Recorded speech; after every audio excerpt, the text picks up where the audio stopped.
And call this meeting to order. It is 6 p.m. This is a regular meeting for Tuesday, January 2nd, 2024. Madam Clerk, will you please call a roll? I will. Tim Hale. Here. Stephanie Nowers. Here. Dee McKee will not be present, Madam Mayor. Robert Yunt, are you on the phone? Yes, ma'am. Thank you. Bill Gamble. Here. Dimitri Fonoff. Here. Ron Bernier, are you on the phone? I am here. Thank you, Madam Mayor. We do have a quorum. Okay. The next item on the agenda, is there anything that the members would like to pull from the consent agenda? Assemblyperson Hill, go ahead. Yes, Madam Mayor, thank you. I'd like to pull AM 24-002. Okay. Anything else anybody else would like to pull?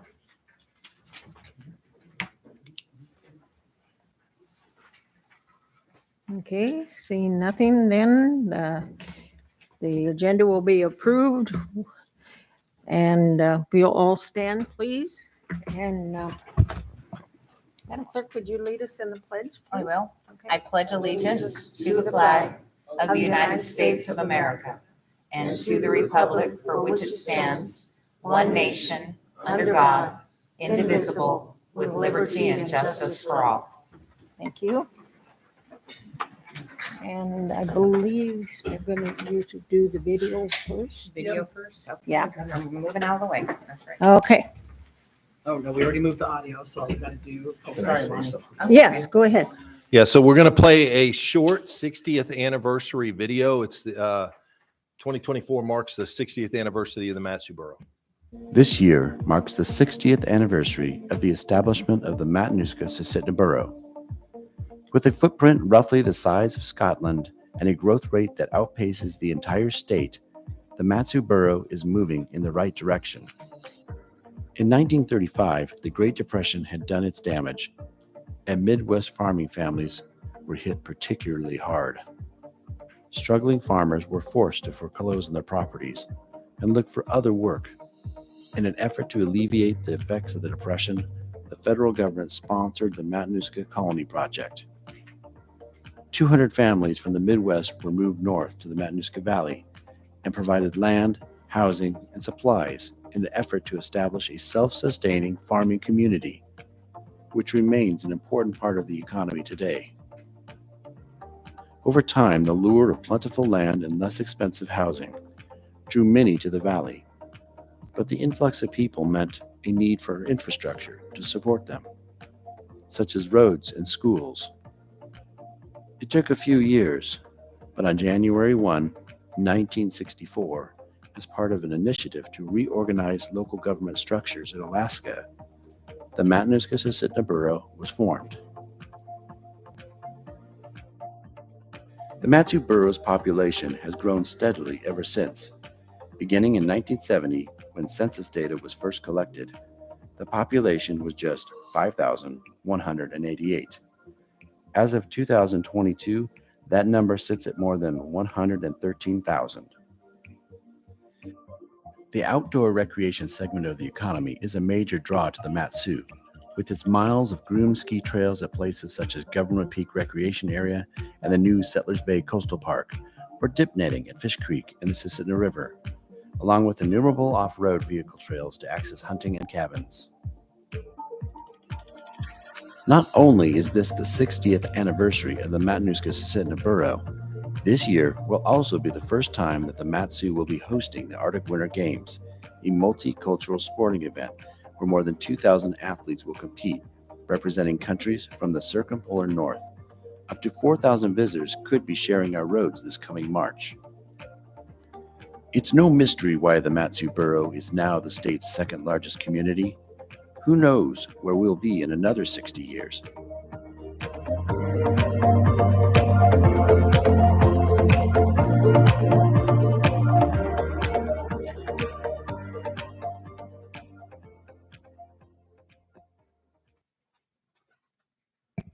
So I have a proclamation to read proclaiming the 60th anniversary for the Matsu Borough. Whereas the Matsu Borough is a land of unparalleled natural beauty with its majestic mountains, pristine rivers, and feudal valley. And whereas we gather here today to celebrate, well, the beginning of the celebrations, it's going to go on all year, the 60th anniversary of the establishment of the Matsu Borough, a place where the vision and resilience of early residents laid the foundation for a thriving community. And whereas the early residents were pioneers of extraordinary courage and tenacity, who endured into this untamed wilderness to build a life for themselves and their families.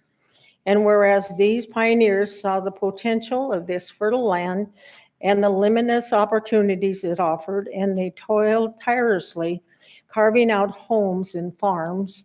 And whereas the pride is the Matsu Valley runs deep in the hearts of its residents and cherish the landscape, the wildlife, and the sense of community that defines this remarkable place.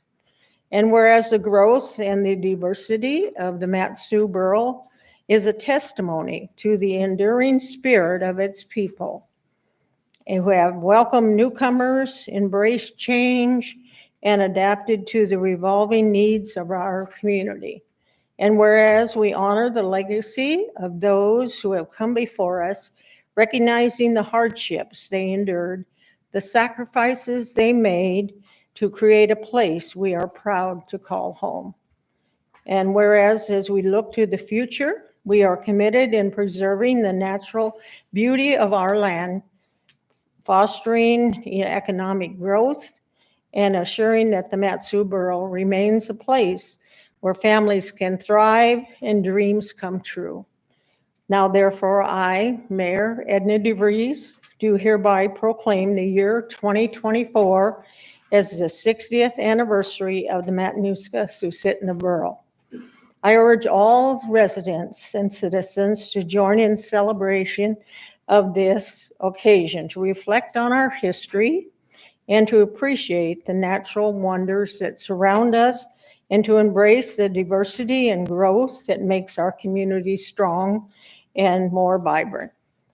I witness hereby set my hand and cause the seal of the Matsu Borough to be affixed to this second day of January 2024.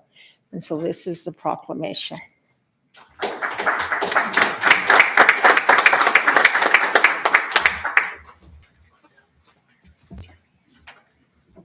Okay, the next item on our agenda is minutes of preceding meetings. Are there any changes to the minutes? Is it being presented? Okay, hearing none, the minutes are approved as presented. Next item is agency reports. We may have a report from one of the cities, I guess, huh, sir? Come on forward.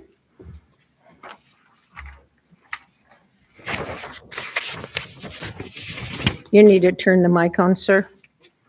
There you go. Thank you. Good evening, Mayor and Assembly. My name's Carter Cole. I'm the mayor of Houston. And we are definitely in favor of the railroad, and we've put forth resolutions for that in support of those things that I know that the borough is working on those at the same time. We have also joined the coalition that your mayor had invited me to with the Anchorage folks. It's a South Central Mayor Coalition to try to help allow the people to understand the gas issues in the Cook Inlet and help try to come to some solutions on it. And as she was reading the thing, I couldn't help but think about the trash and the courage that you guys showed last year by allowing the residents some free trash days. And the beauty of this borough is great things. We would have had to have, we'd already started 20 different citations in our city. And when the borough opened that up, 19 of them went away. So as you guys pick up on that, I would encourage you to think about those solutions that you've already provided, because it was a wonderful thing for our city, and I'm sure it was for the other cities, and for the borough as a whole, to keep it a beautiful place that we live. Other than that, I'd love to have all of you in Houston as much as can. We have a great restaurant out there, and other than that, I'll be here for a land thing, so thank you. Thank you. I don't see anybody from either one of the other cities. Do we have a report from the school district? Okay, I don't see anybody. And Sir Todd, do we have a appointment report from the state of Alaska? Thank you, Madam Mayor and members of the Assembly. Todd Smolden with the Governor's Office. I was unable to be here after the Governor introduced his budget, and so I wanted to come tonight and just speak briefly on that, and then also potentially answer any questions that you might have if you have any. I think that the budget probably, I don't think it should have been a surprise. He remains focused on some key areas for funding, public safety being one of those. There were some additional prosecutors and special units to tackle specific crime, one of them being missing and murdered Indigenous people, and also some additional prosecutors for victims or crimes against children and women, sexual related crimes. At the LIO, the priorities meeting, there was a bit of discussion about trooper coverage and the Police Powers Task Force. And so I did a little research, and I asked about budgeted trooper positions versus filled positions. And I think sometimes people are a little, they're quick to say we need more troopers, but I'm not sure if they understand where the real hitch in the giddy up is there. It's not budgeted positions. There are currently 70 trooper positions that are budgeted in the budget, historically high numbers for troopers, but we are missing, applicants, qualified applicants for trooper academies.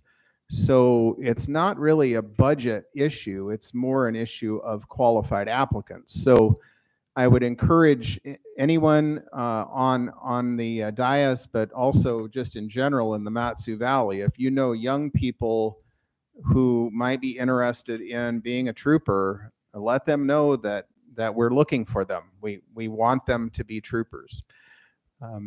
Some other items in the budget, infrastructure is a big deal. The intertie, electrical intertie is a big priority for the governor. The governor also spoke about education funding. There seems to be kind of a focus on the BSA as the fix-all for education funding, but I can tell you as a former teacher, the governor has a vast experience with education, as well as does Commissioner Bishop.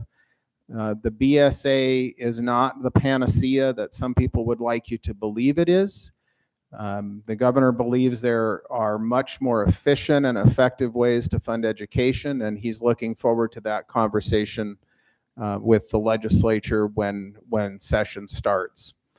I know that the borough has a lot of priorities that they put forward. The one thing to think about is that the governor's budget was a funded budget based on statutory requirements. And in order to make that budget balance, almost $1 billion has to be used from savings. So there is an issue that is going to require the legislature and the governor to work together on how we solve a $1 billion deficit. And I believe that the governor has done a number of things over the last 6 years to try to generate those conversations. He's had special sessions for the legislative working group to work. He called a special session for the working group to meet about the work that they did. He's put forward constitutional amendments. He has done a number of things to put us on the right track for a long-term fiscal plan. And we are hoping that now that we're, looking at $1 billion deficit with a statutory funded budget, that the legislature will be interested in having some serious conversations about how we move forward. I will say that I believe our Valley delegation has done an excellent job of trying to generate those conversations. We had members of the delegation work on the fiscal plan working group, and so hopefully they will be able to encourage their fellow legislators to put together a long-term fiscal plan. But it should be a very interesting session, and look forward to a lot of good conversations and hopefully some good legislation and a good budget to come out of that. I don't know if anybody has any questions. I'm happy to answer them if you do. Assemblyperson Nowers. Thank you. Mhm. Thank you, Mr. Smolden, as always. You mentioned the electrical intertie, and the mayor, Houston, noted the gas situation, which is a really big issue for Matsu, as well as the rail belt. We're looking at MEA's gas contracts are up in 2028, so potentially enormous increases in the cost of energy out here. There's what I was curious about is there's $200 million from the U.S. Department of Energy for a high voltage direct current submarine cable between Kenai and Matsu that would not only provide some redundancy in the line, but allow power generation to move back and forth between those entities in a better fashion, because the line right now is limited out. So if we had more generation down on the Kenai that was cheaper, we could bring it up here. At the legislative meeting, I heard there was no funding in the governor's budget for that, but I also have seen things that said the governor was looking at trying to parcel out the $200 million match to the U.S. Department of Energy funding. So Yeah, I think that is just a function of some pieces not being in place yet by the time the governor had to release his budget. We expect that funding will come forward, but it's more of an issue right now of AEA, the Alaska Energy Authority, and what they're working on with the federal government and some granting that they're doing. So I think we're confident that the funding is going to be there for that match. It just wasn't there in time for the budget release. Assemblyperson Hale. Yeah, thank you, Madam Mayor. So you were talking about the troopers and the recruitment problems that we've been having lately. And I think last session there was a bill that would have changed the retirement to a defined benefit type of retirement fund for law enforcement personnel. Did that pass? No, I don't think that made it through both the House and the Senate. I don't think it didn't even pass the Senate. I think it had some committee meetings, but didn't. Okay. Yeah, I was just thinking that, that's certainly an incentive that could help with recruitment, but if it didn't pass, then. So some people believe that, Assemblymember Hale, through the mayor. Sorry. Further, yes, Assemblyperson Fonoff, go ahead. To follow up on the recruitment process, talking to Mayor Wasilla and I think in Palmer, they're staffed or fully staffed when it comes to the police department. And previously, several months ago, talking to one of the troopers that was here, one of the meetings we had, said something about the requirement. The difficulty is when they go through academy, a lot of them are being sent to remote areas, and a lot of them have families. Can you elaborate on that? And is that currently the requirement? What if that's what prevents a lot of potentially good hires or out of state people to come in, even though the benefits seem to be very reasonable, compensation seems to be fairly decent? It's just that one thing that prevents a lot of people. Can you say in what can be done and how that could be improved in order to fill in those positions that are already there, just lack of staff, so to speak? Yes, through the mayor to Assemblymember Fonoff, it's a really good point.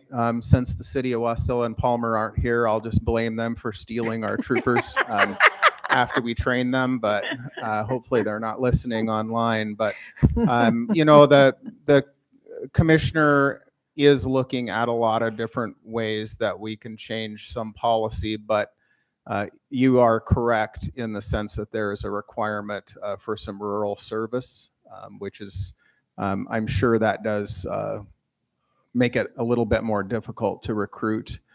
But Commissioner's looking at a lot of things. Governor's working with him on that.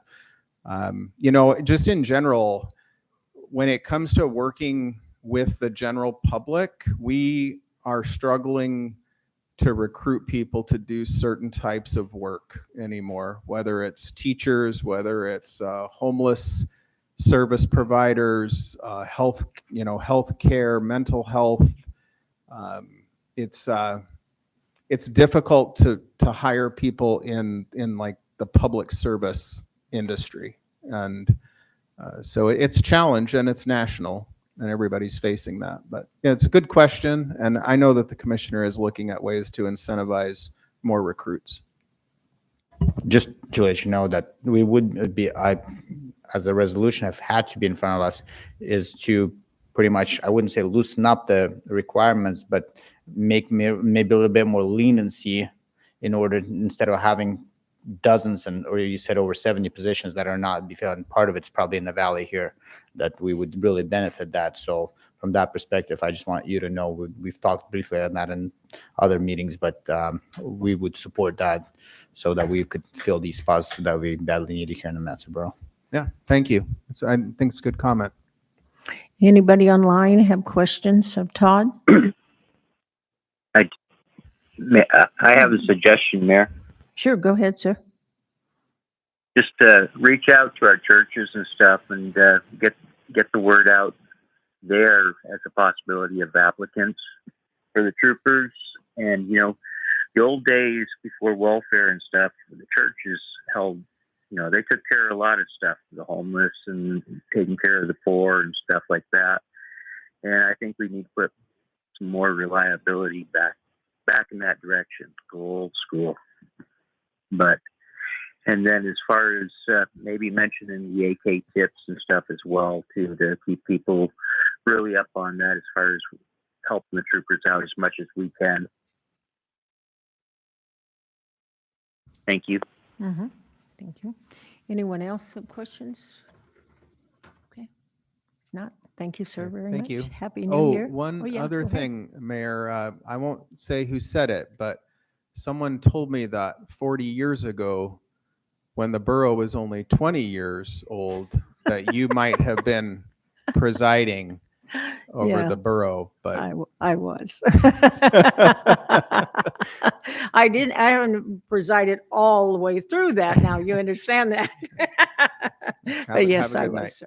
Yeah, thank you. All righty. I don't think there was a joint committee for school issues and school board, so there's no update there. Are there any public relations reports from any of the assembly? Okay, Mr. Brown, do you have a report, sir? Thank you, Madam Mayor. I have 3 items this evening. The first is, I'm going to read into the record, is we were notified week before last that our annual comprehensive financial report for the fiscal year ended June of 2022 qualifies for the Government Finance Officer Association's Certificate of Achievement for Excellence in Financial Reporting. The Certificate of Achievement is the highest form of recognition in government accounting and financial reporting, and its attainment represents a significant accomplishment by government and its management. This is the 33rd consecutive year that the boroughs received that recognition. I don't think 33 consecutive years is any reason to take it for granted, though. So Cheyenne Heindel, our finance director, and her staff in accounting do marvelous work to make sure that we hit our marks every single year and that we sustain that over time. So it's worth at least saying thank you, and I really appreciate their efforts to continue to see that high level of financial reporting as we continue to move forward. So.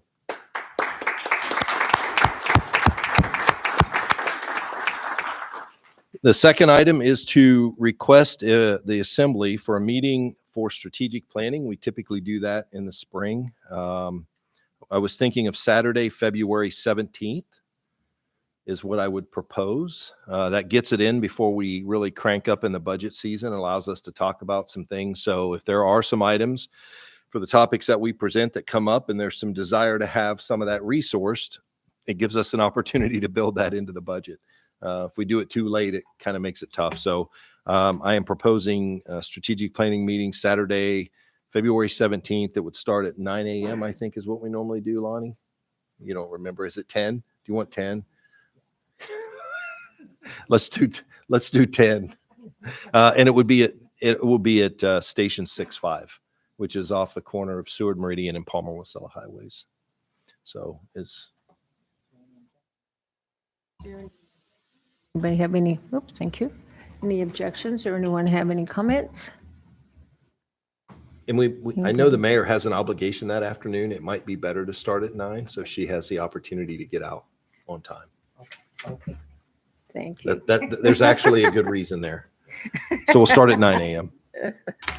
And then the third item, I'm going to invite Tom Adams, our Public Works Director, up. So as the Assembly is keenly aware, and we've been discussing this for quite some time, is we're in the throes of making some pretty significant changes to our road service area contracts. And a number of those contracts will be going out to bid here shortly, within the next month or so, because we want to make sure we have those bids back, that information back as we prepare the budgets and recommend road service area mill rates to the Assembly. So I asked Mr. Adams to come up and just give you a brief overview of some of those more significant changes in the contracts that we're looking at and considering of putting out there on the street so that the Assembly can hear it from the director and have the opportunity to ask questions about any of those items. So it's really just meant to be a bit of a discussion. We're going to prime the pump for you so that when those contracts go out and we inform the big board and we talk about what that might look like when they hit the street, that you've been informed in advance and had an opportunity to discuss. So with that said, I'll turn it over to Mr. Adams. Thank you, Manager Brown, Mayor, members of Assembly. Again, Tom Adams, Public Works Director. So Manager asked me to give you a brief update. I could sit down and say that was the update that he provided, but I'll try to add more context. Before I do so, let me just back up a bit. For those that aren't familiar, just the challenges that Public Works and the borough has and how we operate and maintain our road system. So, we have roughly 1,500 miles of road across the borough, into about 16 RSAs, road service areas. We do not maintain our own roadways. We do it by contract, and we do it through currently under 6 contractors that have multiple contracts across those 16 RSAs, managed by 3 road maintenance supervisors. So as you can imagine, it's a pretty daunting task. About 80% of those 1,500 miles are maintained. Only about 20% are unclassified or unmaintained. So we roughly maintain about 1,150 miles of roadway. And there's a further breakdown between gravel and paving. Like I said, 16 RSAs. We've got 7 contracts expiring here coming up at the end of June 2024, this coming end of this fiscal year. And then as many as 9 others may be agreed to allow for mutual termination. So there's an opportunity for us to have effectively all 16 road service area annual maintenance contracts that could potentially be going out to bid for rebid going into this next fiscal year, which presents its challenges all by itself. We could easily, take the contract that we have now, repackage it, send it back out, and move along our way. But we all know that the current contract in the form that's been, has some challenges. So there are some opportunities to really take a look at it and improve upon it. I can let you know some of the things that we have time to do, we will do. Some of the things that I have a vision for going forward will take time to implement and may take, the better part of the next year, maybe the years coming to really implement. But I can tell you there are some improvements that should be done to this contract. Let's pick off the easy parts for right now. Typically right now, this is a routine maintenance contract. Deals with 4 seasons, typically 2 of them, summer and winter, and then we have 2 transitional seasons with or freeze up and break up. So, and then of course, we all know the challenges of our winter maintenance season. I have included many divisions within Public Works and also a couple departments to help start the conversation about how we can improve our contract. And let's just start with my pre-design and engineering group. In the past few weeks has really taken a look at our functional classification of our roads across the Mat-Su Borough. And what does that mean? That really means to take a look at our high priority. It allows us to prioritize our roads. And the reason we prioritize our roads is because we can't clear every road of snow at every hour of the day. So we have to really focus on which roadways do we need to get after first, and those that can wait a little bit more time before we actually get to. So that's been a task that has been recently accomplished with an update to the functional classification. It allows us to look at the priorities and really have a good conversation about the response times that go with each of those functional classifications. Along with that, I've spoken to this before, levels of service. You know, we can have a gold-plated level of service, but that typically comes with a gold dollar bill, you know. So, you know, it's really finding a balance between what our constituents are willing to pay and what they're willing to accept for a level of service. Some of that we understand. Some of that will take some more time to vet and to really dial into. You know, I think that challenge will probably be one of those efforts that will take place over the next year versus really settling in on this next version of this contract. Another item is our COLA. We're talking about whether or not and how to adapt our COLA from year to year. Our current contracts, some of which extended longer terms, 5 years, have shown to have some challenges with respect to the year-to-year fluctuations in pricing, either as inflation or deflation. So we're going to revisit our COLA. And one of the ways we're looking at doing that right now is to really dress back our term. Like I said, we have a variety of contracts that are 5-year terms. We have several more recent ones that are 3-year terms. And I think going forward, this next iteration, we're going to propose a 1-year term, a base contract with 2 1-year renewable options. Options that are at the options of both the Mat-Su Borough and the contractor. So at the end of a year, if the contractor feels that his price is no longer relevant and he's not making money, they can choose to opt out. Similarly, if we have a contractor that is not meeting our standards and not providing the level of service that we expect in our road maintenance, we can opt out. And then we can all move on and look for another relationship, either through a rebid to reevaluate the price of that particular contract, or even perhaps move on from a relationship altogether. So those are the simple items. Some of the cool things coming, we're going to take advantage of our GIS. We're going to implement a new tool called Automatic Vehicle Location, AVL. As many of you know, our GIS folks they're wonderful, they're geniuses. And so they're helping us develop this program whereby we would provide an application to each of the contractors and their operators. Contractors are responsible for providing the hardware, effectively an iPad or an iPhone. You know, not this day and age, just about everybody carries one. So, but what that AVL does then is behind the scenes, my road service area, my road maintenance supervisors will be able to see exactly where their contractors are in the field at any one time. Which, as you can imagine, if you currently, it's either by phone call or we got to drive around hundreds of miles and try to track down some of our contractors. Since our road maintenance supervisors often cover 3 or 4 RSAs individually. So, and then on the public facing side, we'll have an opportunity to have something very similar to the 511 system that the DOT uses, where you will see the status of a roadway at any one time. Let's say we have a snowstorm event.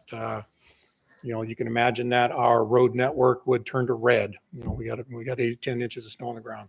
Well, this IVL system, as the operator moves forward and starts to clear a roadway, it will transition that street road segment to green. And then over time through that RSA, through the zones, through the RSA, we'll actually start seeing the progress of clearing that's taken place across the prioritized road segments. So those are the cool things that are happening. Some of the more complex items, like I alluded to earlier, that might take more time and not necessarily make it into this version of the contract, is an opportunity to look and see how our contracts are really set up. Right now, as presented, our contracts are just that. They're standard routine maintenance. In other words, our contractors come in, they either grade a gravel roadway, they plow snow. I mean, they're really restricted to just routine maintenance. If we look to do road improvements, through our RIP lists, we generally have to put those projects out to another contractor, and invites multiple contractors into the same RSA, which can sometimes present some conflict. I guess looking ahead a little bit, I kind of see a time where, we allow this contract not only to be routine maintenance, but then involve also some kind of periodic maintenance and maybe some rehabilitation. So we encapsulate it all in one contract and really make the RSA contractor responsible for their boundary. Give them a little bit more input as to what roads need to be improved, because they're going to be completely familiar with those roads that are causing them maintenance nightmares. And so as we rehabilitate roadways and bring them up to standard, the philosophy being we reduce the maintenance costs. So over time, and obviously we have a lot of burdens in rehabilitating our roads and bringing them up to standards, but this would be a mechanism that would allow us to enlist that contractor, really give them full form and functional control of that RSA, and participate in not only the routine maintenance, but in the program that looks to rehabilitate the roadways. One of the other items that we have now in the current contract, it's really difficult. There is really no, and I'll just be blunt, there's really no ruler on the back of the knuckles that we have with our contractors. It's deficiencies, deficiencies, or moving on to non-compliance. Either of those effectively mean that we're just telling the contractor that they're not complying with the requirements of the contract. And then, of course, if too many of those build up non-compliance, it can lead to an early termination of a road maintenance contractor. Not necessarily what we want to do. We have a workforce that's finite, and getting rid of contractors has consequences. But what we can do is build a system where we have both incentives and disincentives. In other words, if you have a level of service that you're very clearly defining, and during the month, through a quality assurance program, that you're not able to meet that level of service, then you have a disincentive, effectively an opportunity to withhold payment for that month. On the flip side, if we set some thresholds that show that they're meeting those incentive criterias, the level of service criterias, then the incentive program kicks in. We haven't fully fleshed that out yet. And, like I said, that's going to take some time for us to really identify, because you need to be cautious in the way you set your criteria and how you actually set up your incentives and disincentives. Because if you got too high a disincentive, of course, that's going to come with some risk and increased price. And too low, then you really don't provide the impetus for the contractor to actually comply.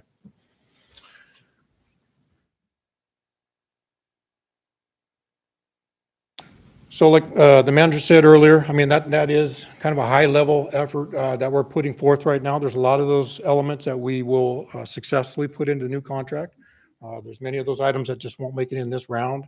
Our intent is to have this thing ready to go out to bid in early to mid-February, so that we can receive the bids and understand the cost for annual road maintenance contract in each of the RSAs, so that we can work together with the administration to really identify the budgets that are going to be necessary and the mill rates to generate the revenues in order to afford those contracts.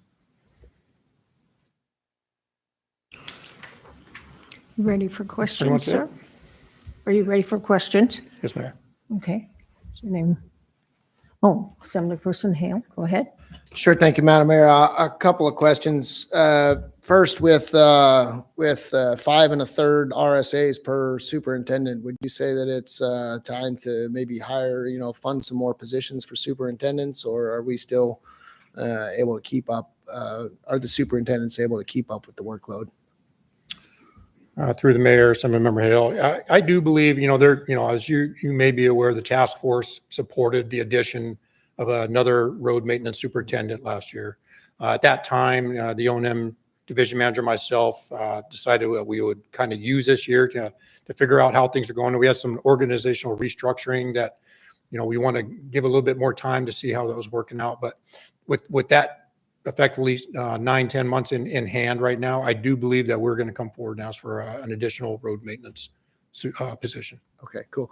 And then last year we approved some money. I think most of it got removed, but there was some money approved in the Lazy Mountain and Butte RSAs for salt and sand storage. Has any of that been spent? Have we sort of moved forward with that project, or is that still something that we think we should do, centralize the salt and sand storage?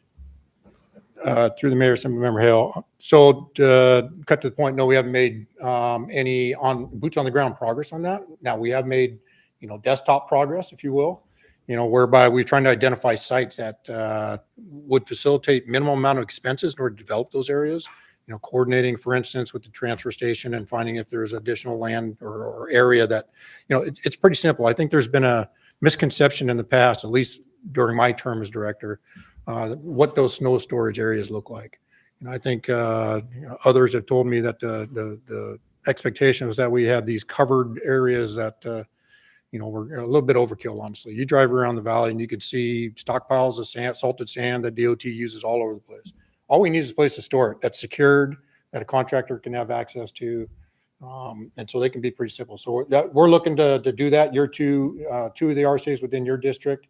We're successful in maintaining on their RIP list, and we are looking to make progress on that this summer. And you would need electricity there as well, correct? It's for head bolt heaters for equipment and stuff. Correct. So we would have secure fencing with access for the contractor with and also with power so that they could locate a piece of equipment there.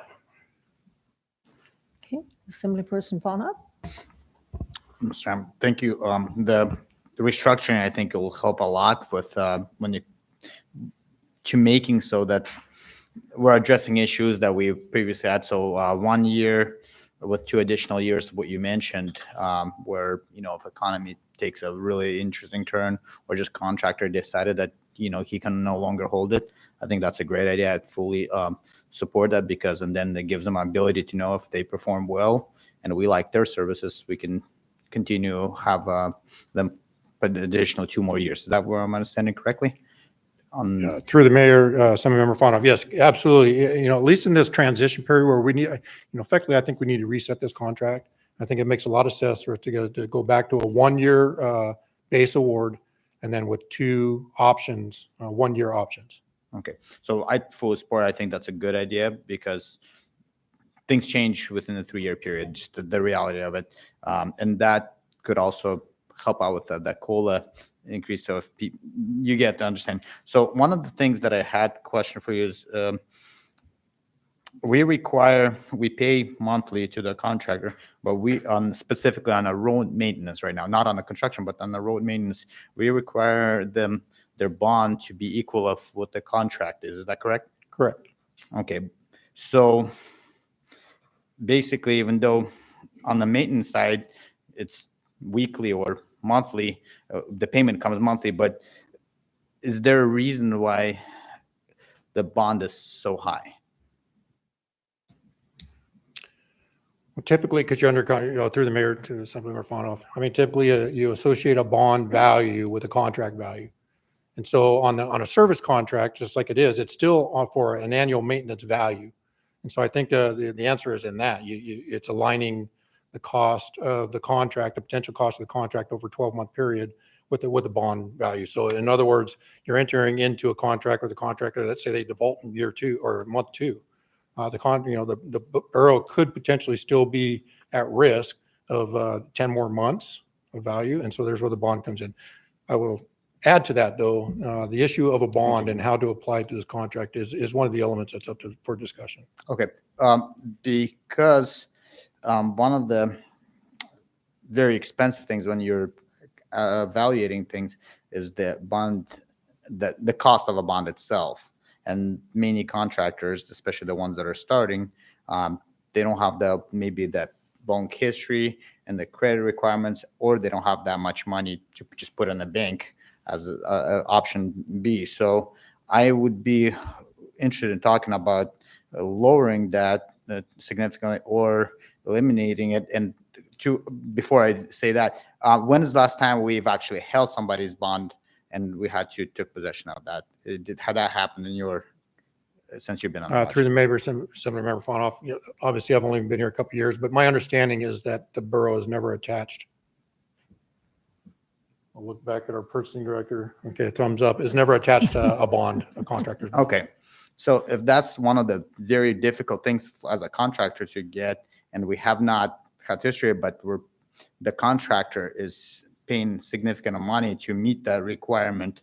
And if we could work with that now that we have a history to lower or eliminate that, I would love to talk more about that and to see what we can do to help bring in new contractors, but through that potentially lowering the price of the bids that we're in. So if you would be willing to follow up and give us any additional information, or maybe you already brainstormed that idea, but that's something that I could see potential significant improvement, especially if we're going to go to the 1 year with 2 additional years.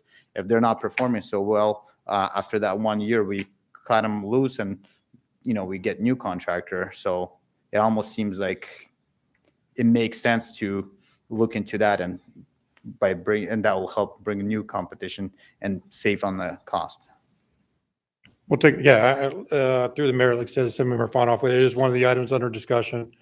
I don't know. I think if we go to a 1 year, the value of the bond would only be associated with the first year, the base year.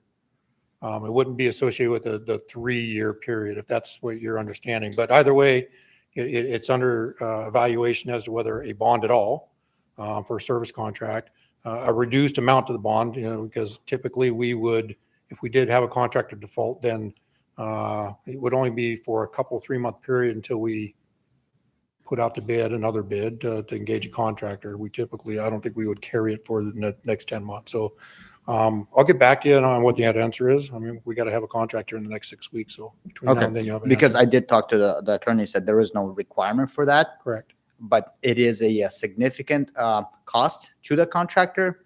And a lot of time for the new people coming in the door, that is a difficult thing to obtain to start with. And there's a high price associated with that. And as that's the feedback that I got, that potentially helps get new people coming in and bidding a lower price. I could see capitalism working real well if we could improve that. So that's just my comment. And Mayor? Yes. Is it okay? Go ahead, who's ever online. Go ahead. It's Ron. Okay, thank you. Thank you, Dimitri. I'd like to echo that too, because the 1 year contracts with the opportunity to renew every year for 2 more years, that is a really smart way to go about it, instead of giving somebody 3-year lump a contract. And this really keeps them on their toes. If they've got to perform, to be able to renew their contract. And the other thing is the bond. I know as a contractor, I started out in 2000, and a lot of these bigger contracts that I totally could do, I couldn't qualify because of the bonding. I didn't have the credit built up. And somebody that's just getting into it, that might have 2 or 3 pieces of equipment, even if it's used equipment, it put a lot of new blood into this. And instead of having the same, half dozen contractors that keep going at it, because they've got the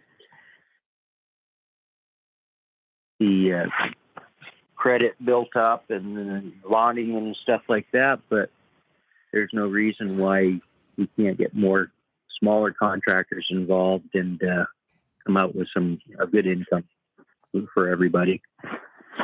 Thank you. Mm-hmm. So I'd like to remove the bond myself. Assembly Mayor? personnel. Okay, assembly person hours. Thank you. Through the mayor, I don't really have any questions, but just, thinking about the 3-year versus 1 year, I think we're moving towards the 1 year. I see the downside is 3-year, you kind of have you lock it in and what your costs are going to be for 3 years in a row, and you might potentially get a better price. You remove some of the volatility. So I guess I'm thinking about that, the financial exposure for the borough to go to 1 year. I know there's a lot of other considerations there. And then I just wanted to thank you for the efforts that have been ongoing to try to make these contracts better. I'm excited about some of the things you're talking about, and I'm really excited about the being able to see the road maintenance in real time.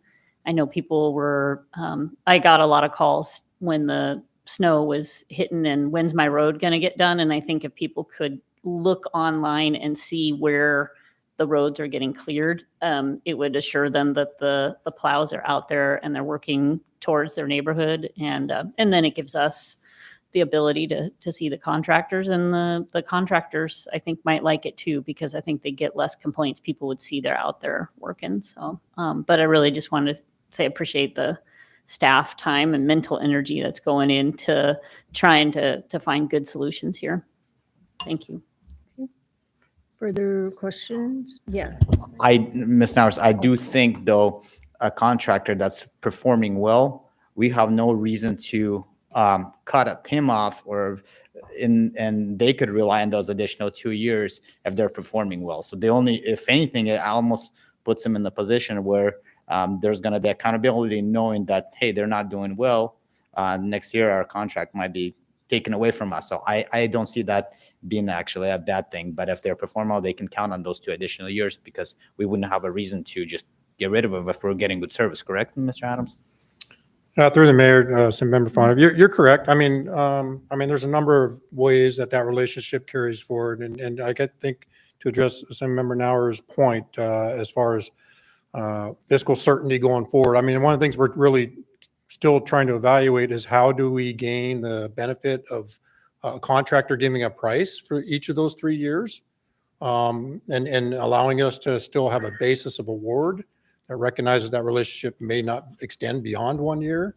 So there's a lot of thought still going into that, but you're absolutely correct, Member Fonoff. I mean, ideally, we establish our relationships with our contractors that are beneficial to the borough, cost efficient, provide a level of service that we expect, and a value to our citizens, that it also allow our contractors to make money as a business.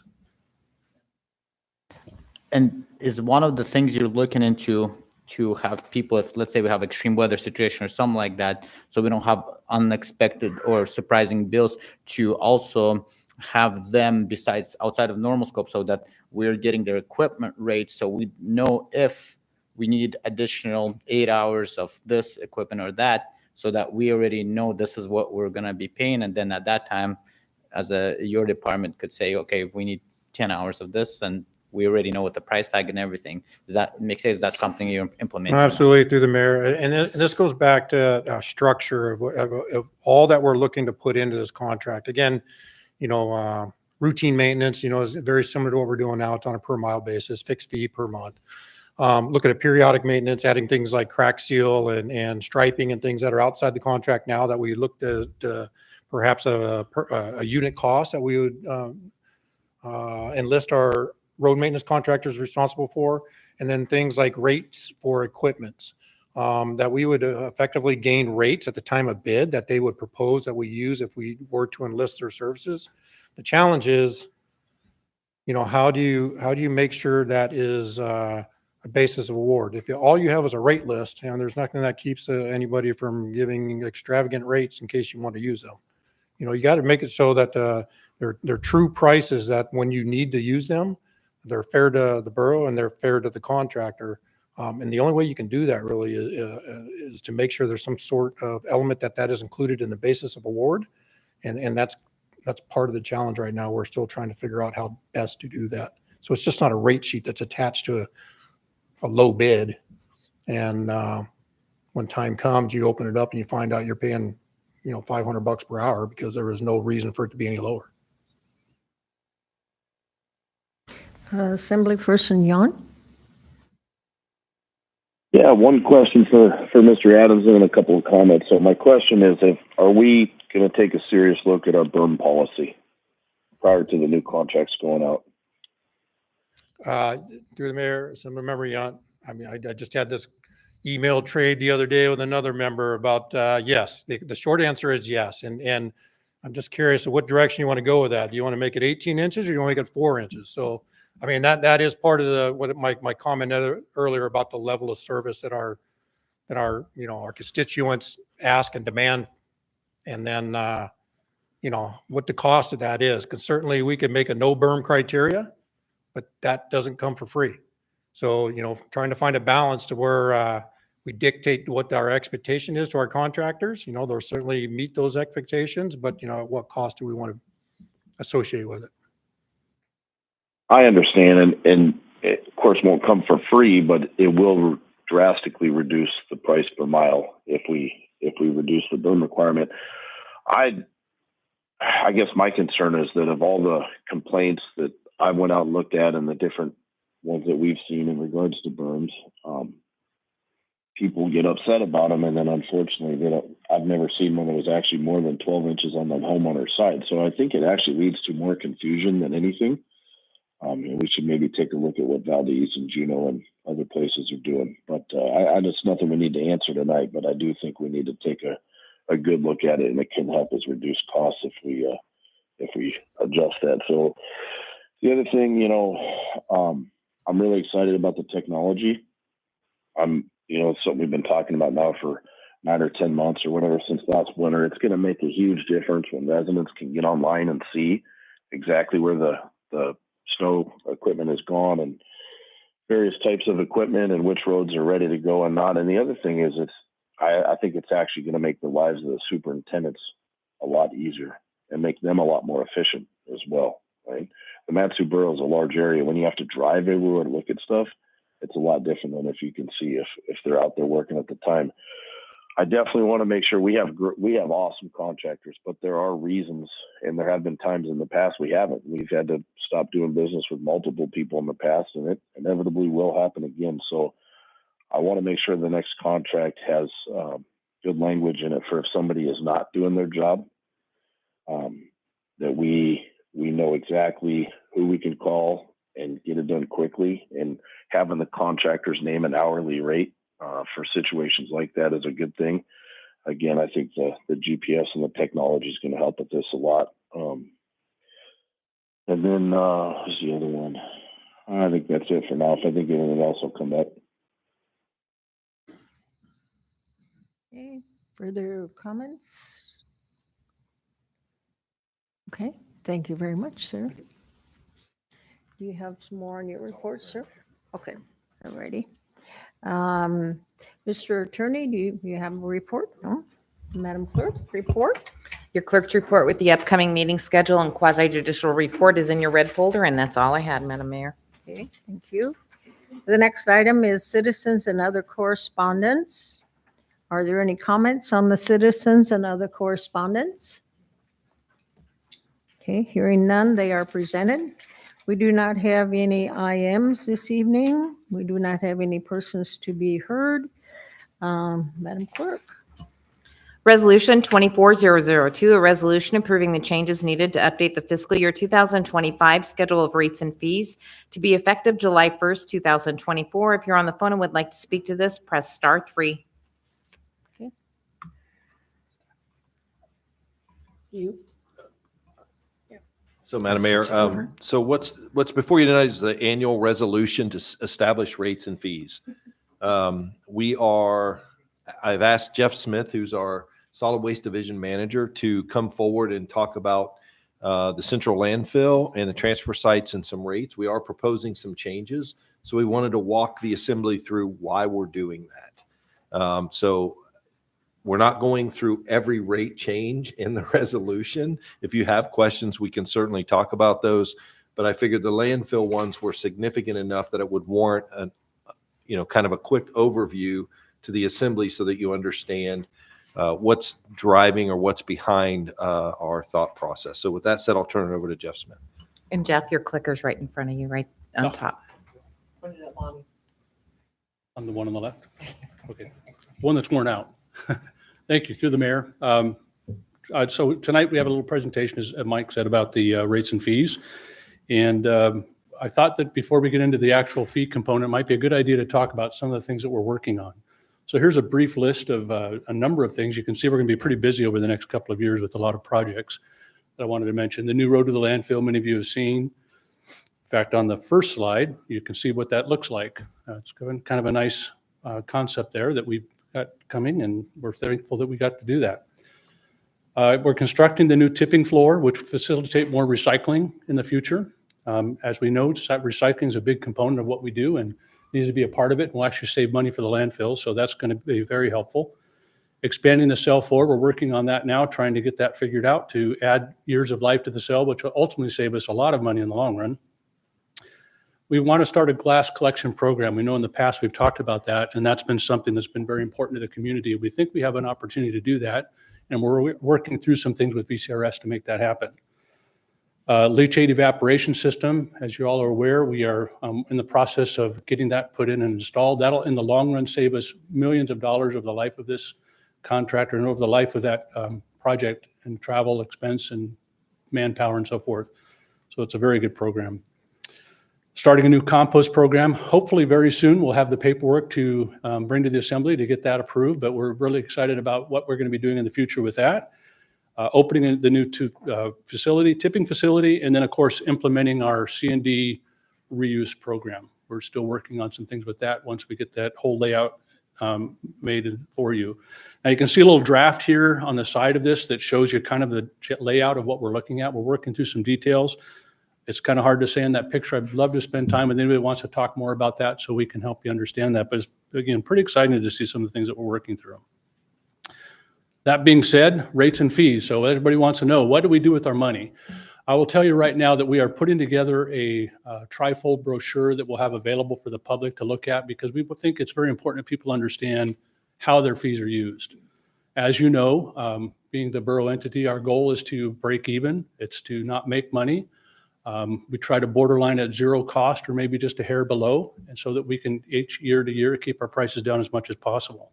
So I broke the rates down into 5 components that basically tell us the rate per ton and how they're utilized.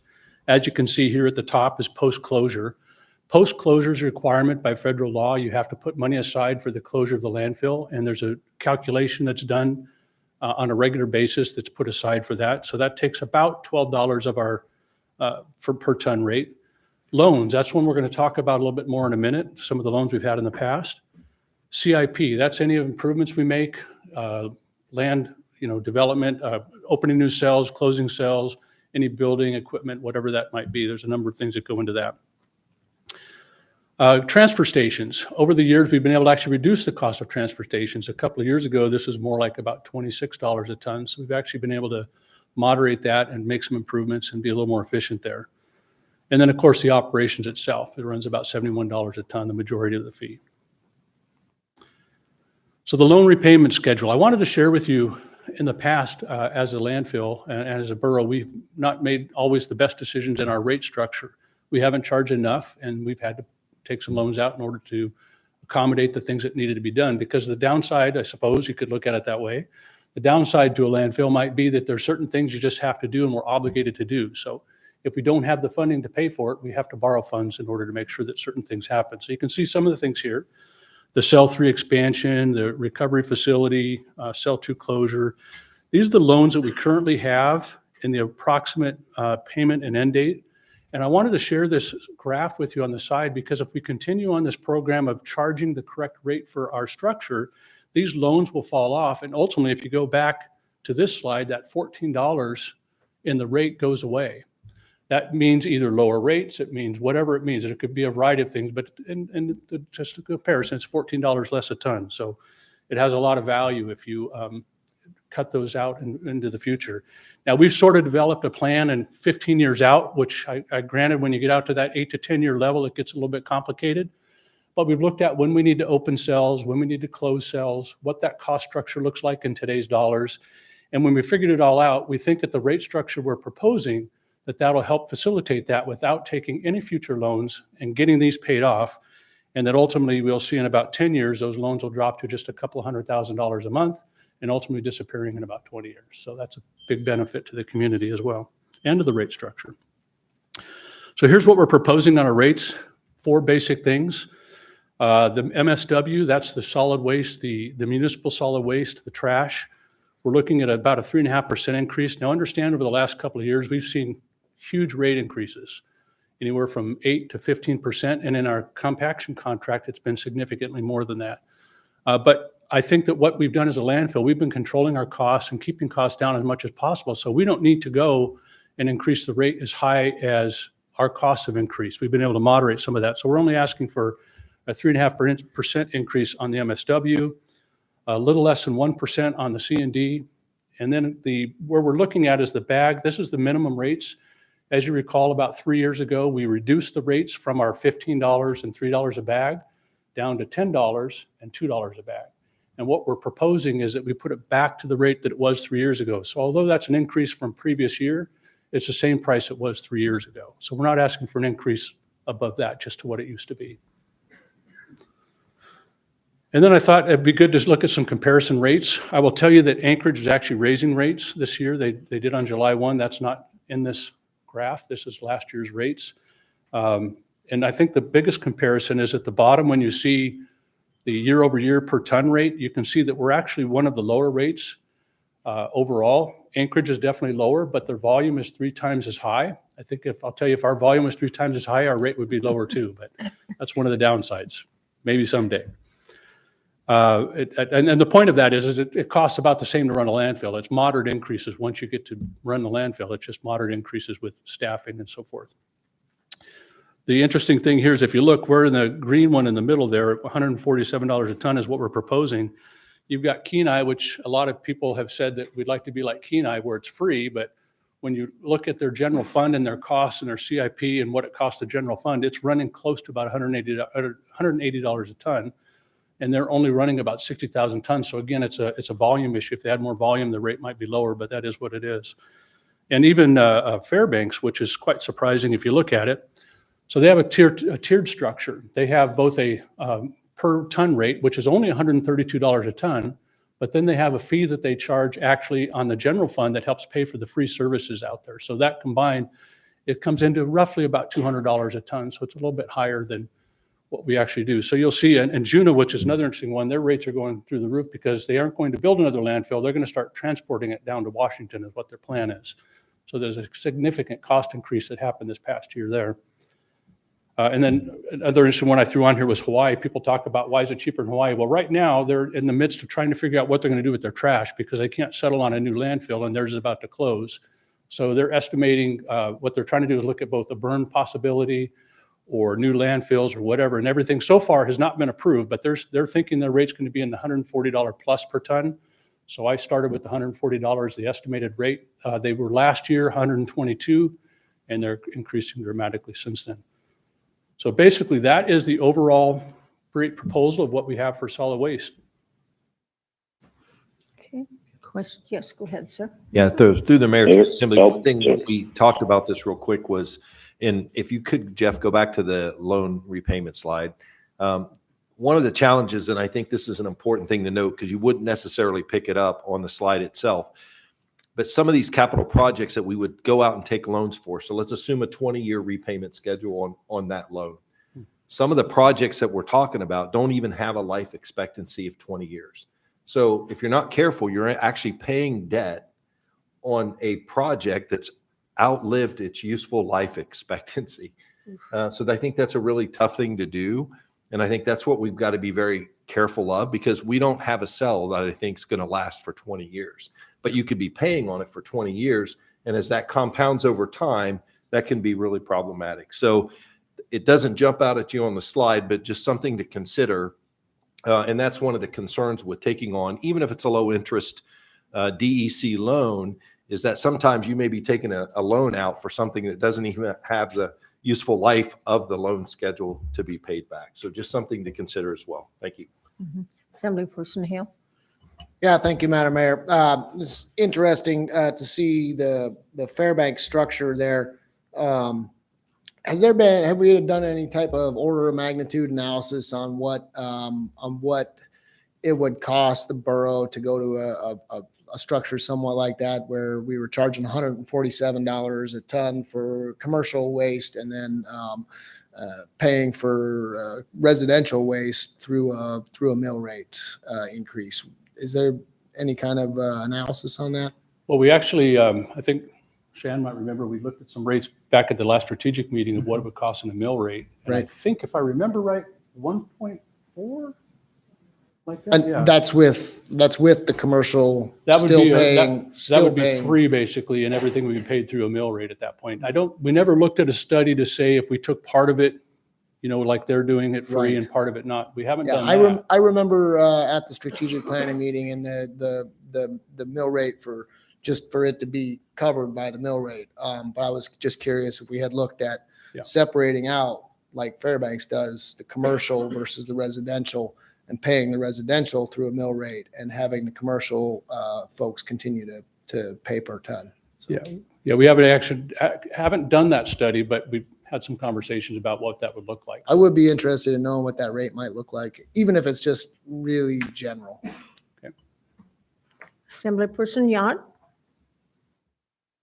Yeah, Jeff, thank you very much for this. I think what's that, the fourth slide there, the debt service repayment schedule. This means a lot to me to see.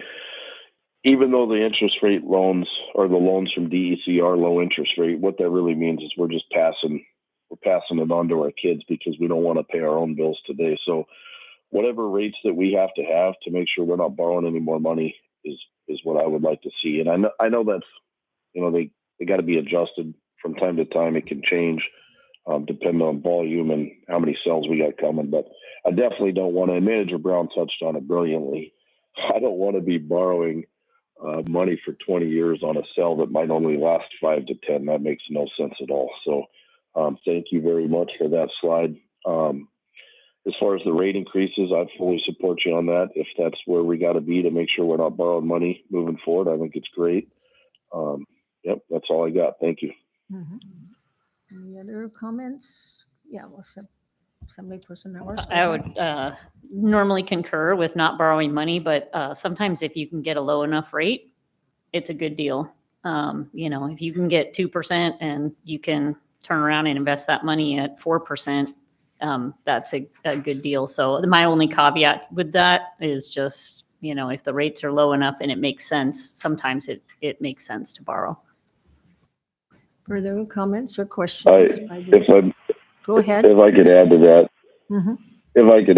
yeah, the only risk in that is if you're really banking on being able to gain those returns for that long of a period, and I'm yet to see any 20-year periods in the stock market or the bond market where there wasn't some major dips. But I suppose if the cost of borrowing is lower than the cost of inflation, then it could possibly be considered a good time to borrow. But even then, I don't know that our kids would agree with that. But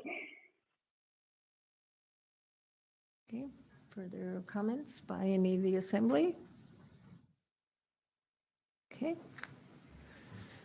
All righty. Thank you, sir. Okay, thank you. We're ready to go into opening the public hearing. Okay, so I'm going to go open the public hearing on resolution 24-002. And we do not have a sign-up sheet. Anyone is welcome to testify for 3 minutes on this resolution. We just ask that the testimony just pertain to this resolution at this time. So, and we do not have a sign-up sheet. Do we have anyone here that would like to give some input to the assembly on this resolution? Okay. I think somebody online needs to mute their phone, please. Thank you. it's not young.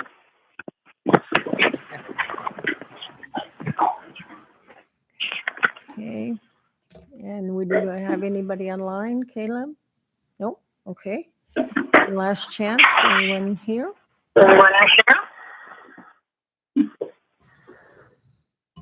Either Rob or Ron, you guys need to mute your phone, please, so we can hear what's going on in the background.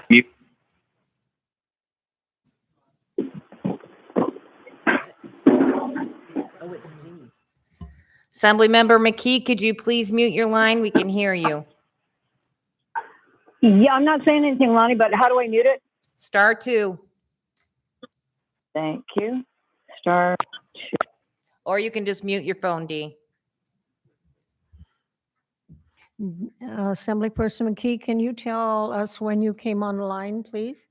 You'll need to hit star 2 to respond to that, to the assembly or to the mayor's request, Assemblymember McKee. Yeah, I probably 3 minutes ago. 2-3 minutes ago. Okay, great. Thank you very much. Yep, now I'll mute. Okay, all righty, thank you. So I'm going to go ahead and close the public hearing, and Assemblyperson Hale. I move to adopt resolution 24-002. And I believe we do have an amendment. Assemblyperson Yuan, did you want to go forth with that amendment, sir? Yes, ma'am. I would like to move forward with that. If you'd like, I'll read it into the record now. Thank you. I move to amend the IM 24-002 schedule of rates and fees by adding a rate change for solid waste central landfill by reducing the scrap metal rate for residential to $0 per ton to read as follows. And then there's the block there, but basically $75 per ton still for commercial, 0 for residential. The free residential scrap metal disposal will include items currently collected at the landfill, such as washers, dryers, other appliances, and decanted lawn equipment. Items that contain refrigerant will continue to pay a decanting fee. Commercial businesses will not be impacted by this change and will continue to pay the current rate for scrap metal disposal. And if I may speak to it. Yes, you may, sir. So recently we had a period of time where the landfill was free to all rather than just some in the borough. And this is one of the areas where we noticed a lot of material coming in. I think there was a little bit of confusion in the market. Some people were saying that they thought it was going to shorten the lifespan of the landfill, and the Jeff Smith and I were talking about it. And really, this is an area actually where we benefit. It did help clean up, as the mayor of Houston said earlier. This is one of the things that helped clean up a lot of the sites around the borough. But the neat thing about this is we do not leave this in the ground. We don't bury our scrap metal. In fact, we sell it for $15 a ton. So I would never think that commercial people should be able to bring it in for free, but we did collect quite a few, if I remember, thousands of tons of this. I don't remember exactly how much during that short period, and we do get to turn around and sell it. What we can sell it for varies. It was actually Mr. Smith that told me it was about $15 a ton. I'm sure that goes up and down a little bit, but I just, if it's an area where we can help borough residents clean stuff up and we don't actually have any costs associated with it, and then we get to turn around and make a little bit of money off it, I think it's a no-brainer. So I thought I would offer it up to the body. Thank you. Discussion on the amendment. Assemblyperson Hill, discussion on the amendment. Yeah, thank you, Madam Mayor. I'm generally in support of this, but I had a question for staff. How would we enforce, what does the enforcement look like? How do we determine who is a residential customer and who is a commercial customer? For instance, somebody who maybe runs a lawnmower business has 15 scrap lawnmowers that they need to get rid of. Are they residential? Are they commercial? Where's the line?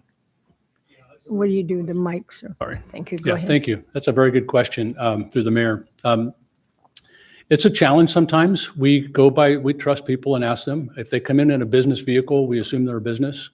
If they come in a private vehicle and had 15 lawnmowers, we would assume they're a business because typically that's someone doing something like that. I'll be honest, we don't argue with people if they say they're not. We don't debate it with them. We let people do what they want. We hope that people are just being honest for the most part. It's very hard to track. Most people are pretty good about it. I think when you start getting free to some and not to others, that's where it becomes a little bit of a challenge. But again, it's not something we struggle with a great deal, but it does come up. Follow up, sir.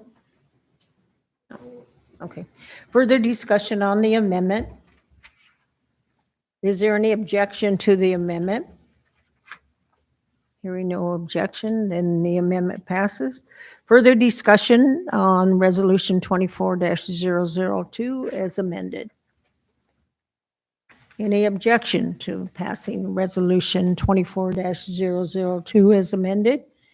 Hearing no objection, the legislation passes.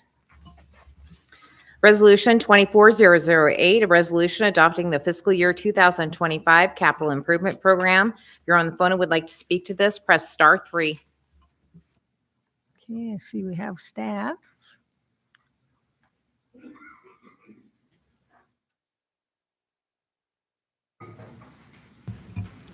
Good evening. I'm Kim Solian, Planning Services Manager, and I'm going to give the staff report for this year's 2024-2025 Capital Improvement Program. So many of you know that the borough, or maybe you don't know, but I'll give a little overview of what a CIP or the Capital Improvement Program is, and then I'll talk to you about the process we went through this year to create the program, and then a little bit about the resolution that's before you tonight. So the Mat-Su Borough's had a Capital Improvement Program since 1965. So that means every year since 1965, planning staff have reviewed borough plans, solicited nominations from the public for community infrastructure. And really what the CIP is a budgeting tool and a plan implementation tool, or that's how it's designed to be used. We haven't always used it that way as an organization. So about 20 years ago, so it originated and it was a budgeting tool. And if projects ended up on the CIP, then they would float over into the capital budget for that next year and then be funded. And that's how we were building public infrastructure. But over the years, probably about 20 years ago, the CIP kind of grew into a wish list. And predominantly was dominated by road projects that the community nominated that we couldn't actually fund because we don't have road powers.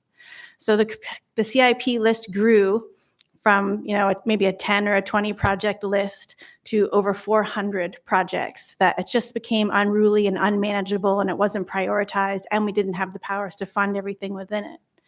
So in 2022, the Assembly and the Planning Commission asked the Planning Division to revamp the CIP, to make it more manageable, to make sure that the infrastructure projects that were being nominated, we actually had the powers to fund and could use area-wide funding to create these projects.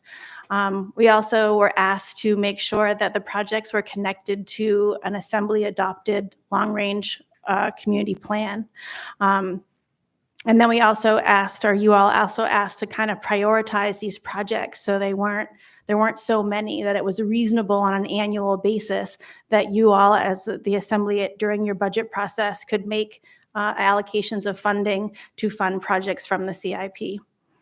So the CIP is a 6-year program.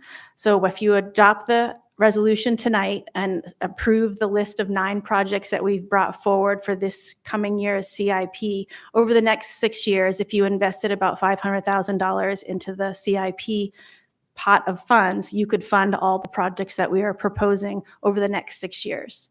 But we do bring a CIP forward annually. So every year we are revisiting the CIP, we are revisiting borough plans and soliciting community nominations. And so we come up with a new list, and that list is live for the next 6 years. So it's in the 2nd year of its revamped process.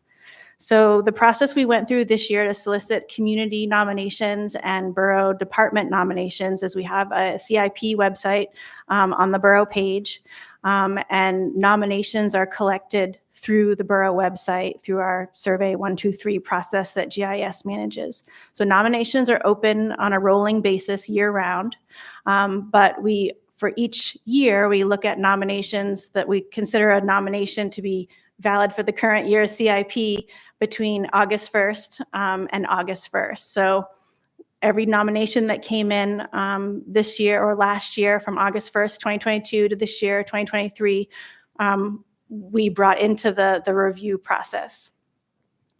So one of the other unique qualities of the CIP that planning manages is that it involves a lot of public involvement. And so we do a robust public outreach campaign. We communicate with the community councils, review all the comp plans, we talk with the departments, and then we communicate the information and the nominations that we've received back to the public to get their feedback. The borough has a number of other CIP or capital improvement programs that doesn't have such a robust public involvement process.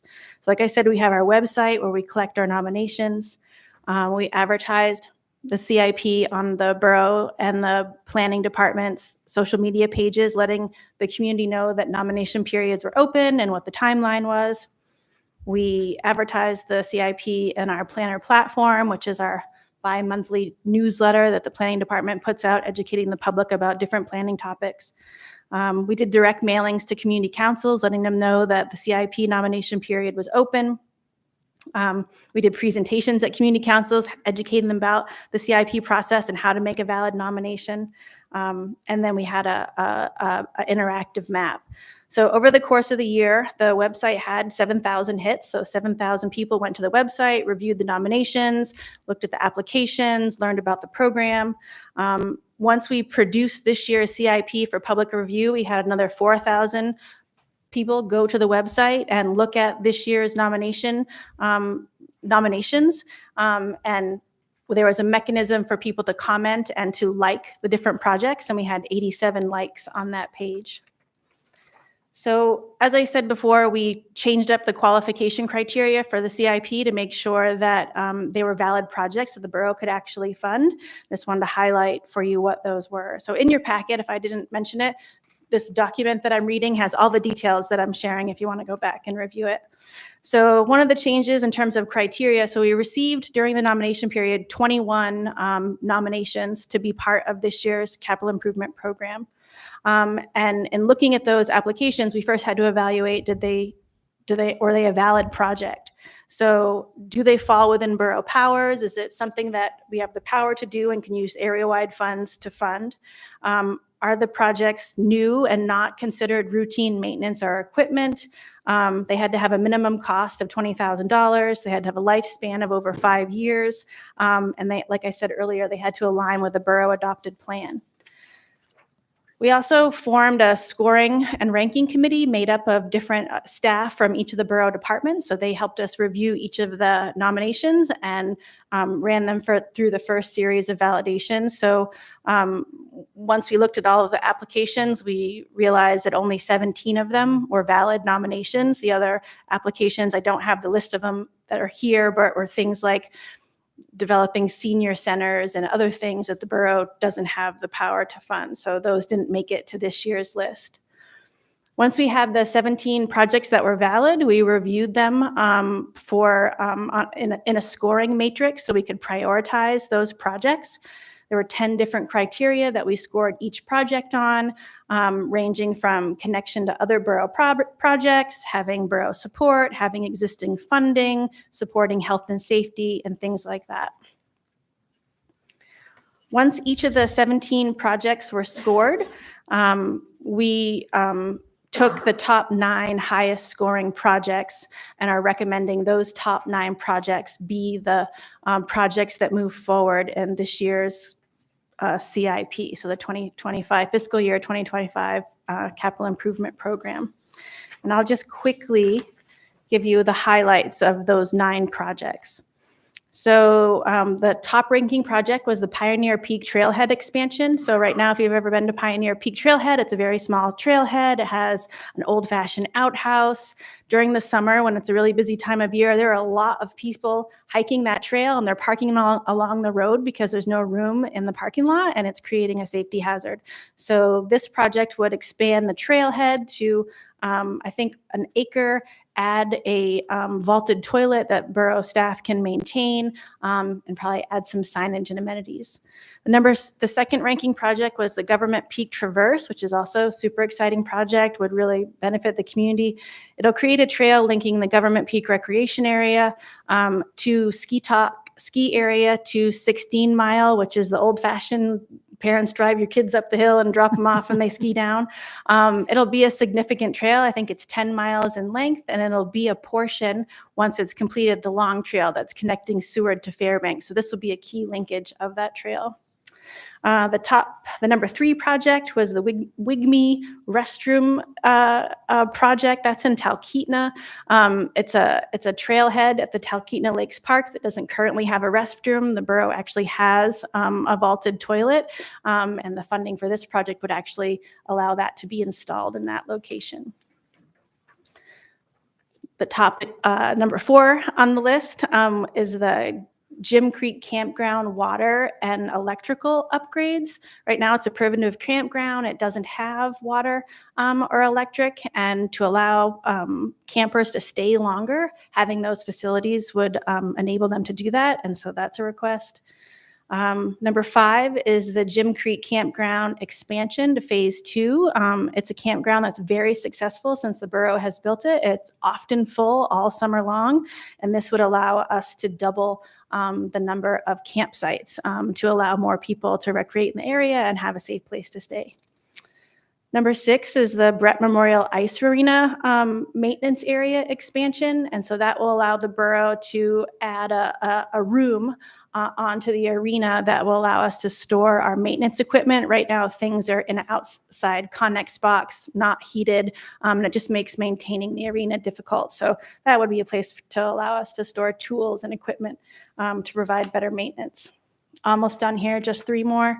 Number 7 is the Settlers Bay Coastal Park expansion. So the borough and Great Land Trust recently acquired a new parcel to expand the size of that park.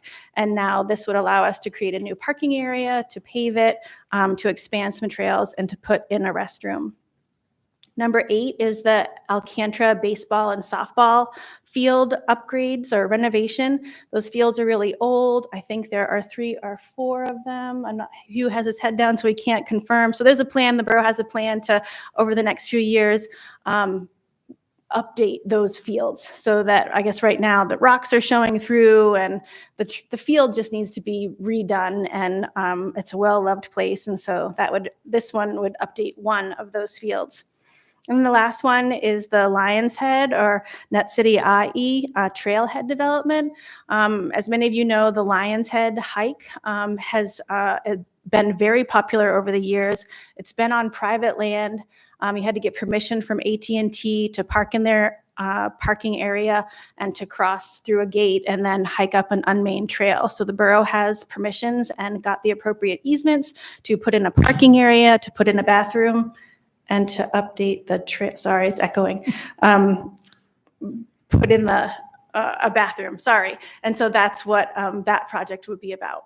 So as I said, there are 17 valid projects. We are recommending, the scoring committee is recommending the top 9. If these top 9 projects were to move forward for funding, that would be about $500,000 a year over the next 6 years, and all of these projects would be completed within this CIP's lifespan. But the resolution before you tonight is just approving the list, and that's part of our process here at the borough. So the planning division works with the community and borough departments to come up with valid nominations. We bring it back out to the community to say, community, do you like these projects? Are they good projects? Are they going to support quality of life and economic development and health and safety? If they say, yes, we like these projects and we don't get much pushback, we bring the list, we score and rank, and we bring the projects back to you. Approving the resolution tonight creates this list of projects for you to pluck from during the annual budget process. So you could, in a few months, take the whole list and say we adopt the whole thing, and over the next 6 years we're going to fund these projects. Or you could pick one project that was your favorite and say that's what we're going to commit to tonight. Or you could pick no projects. But the resolution tonight really does just create this list that you can that allows you to utilize during the budget process to invest in these community infrastructure projects that are priorities. Questions of staff?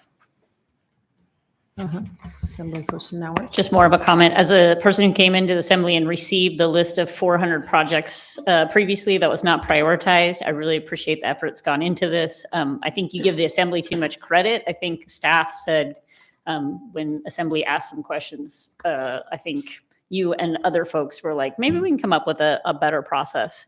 And so I really appreciated seeing this list that's winnowed down. The criteria is transparent. I don't know why Assembly District 2's opinion isn't part of the criteria, but we can talk about that. But I think for the community that wants to get these projects done, this is really so much easier to look at. You can see how it's scored. And again, I guess I'm repeating myself tonight to thank again the effort that's gone into try to create a process that works better for the public and smoother for the assembly. So thank you. Assemblyperson Hale. Yeah, thank you, Madam Mayor. I just want to say the new process is amazing, and not just because most of the projects that got approved are in my district.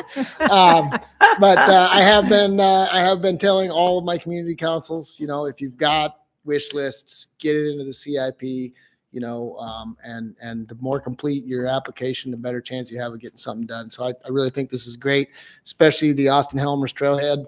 That's something that the Connect community has been trying to get done for a long time. The one question I did have was, did the Sutton Community Council put in something for a pathway between the park there and the Yes. library.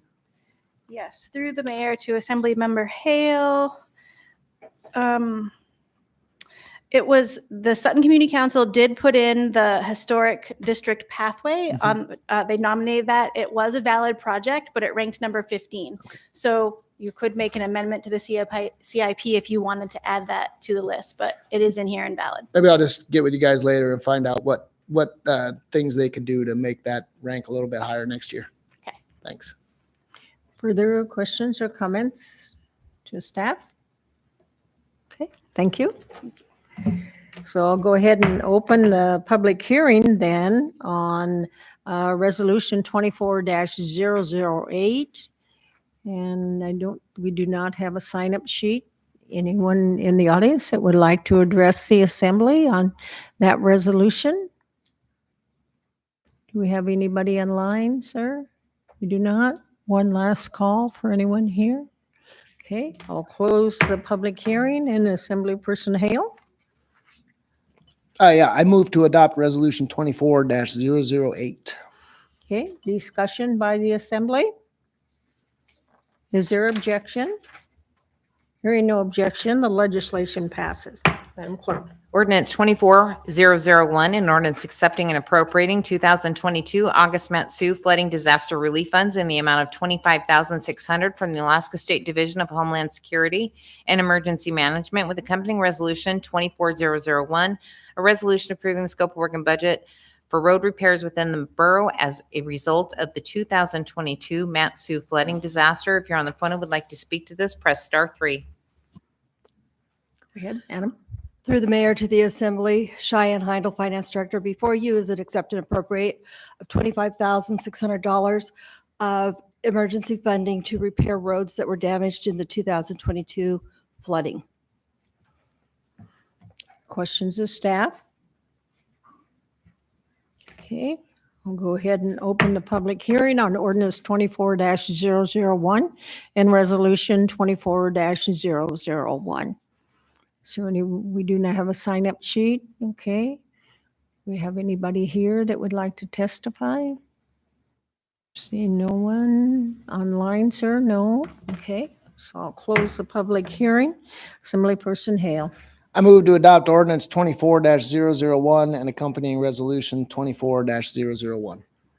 Okay, discussion by the Assembly? Objection to the motion? Seeing and hearing none, the legislation passes. Madam Clerk?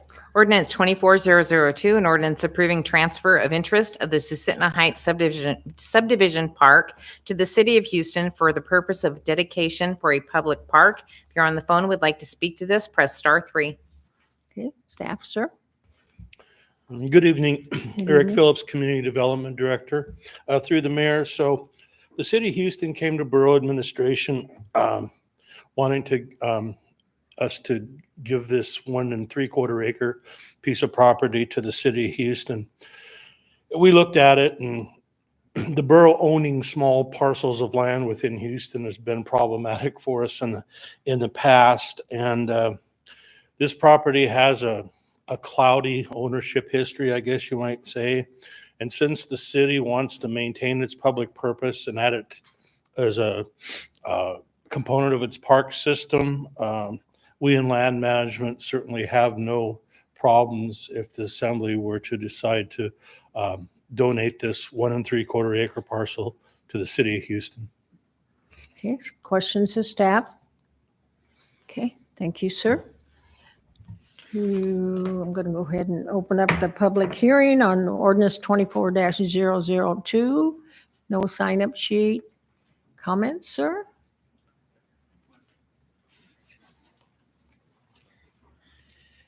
Mayor and Assembly. Just to clear up the clouded past, it was actually in a set-aside park in a subdivision before, it was in the 70s, and there was no home association that's ever been in Houston that could actually run that park.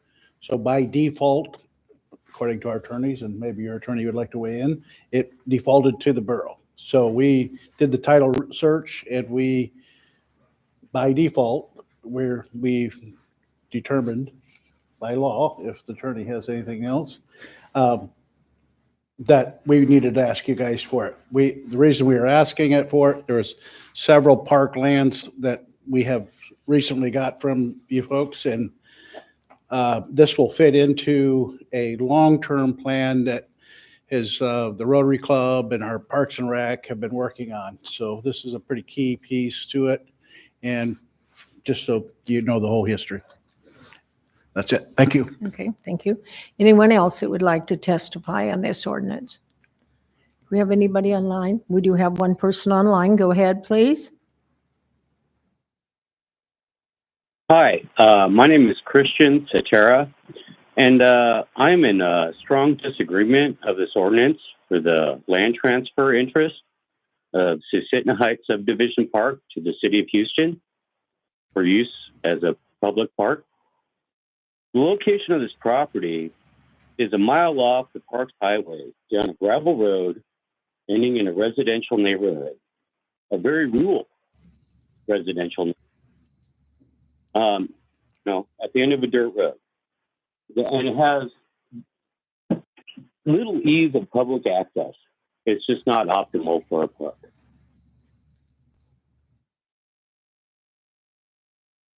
I believe it'd bring undue traffic pollution to a very private neighborhood, and that there are many locations closer to the Parks Highway that would allow recreation access and have a better structure. I think it's better to invest in these locations for public access than build a park here in a private community.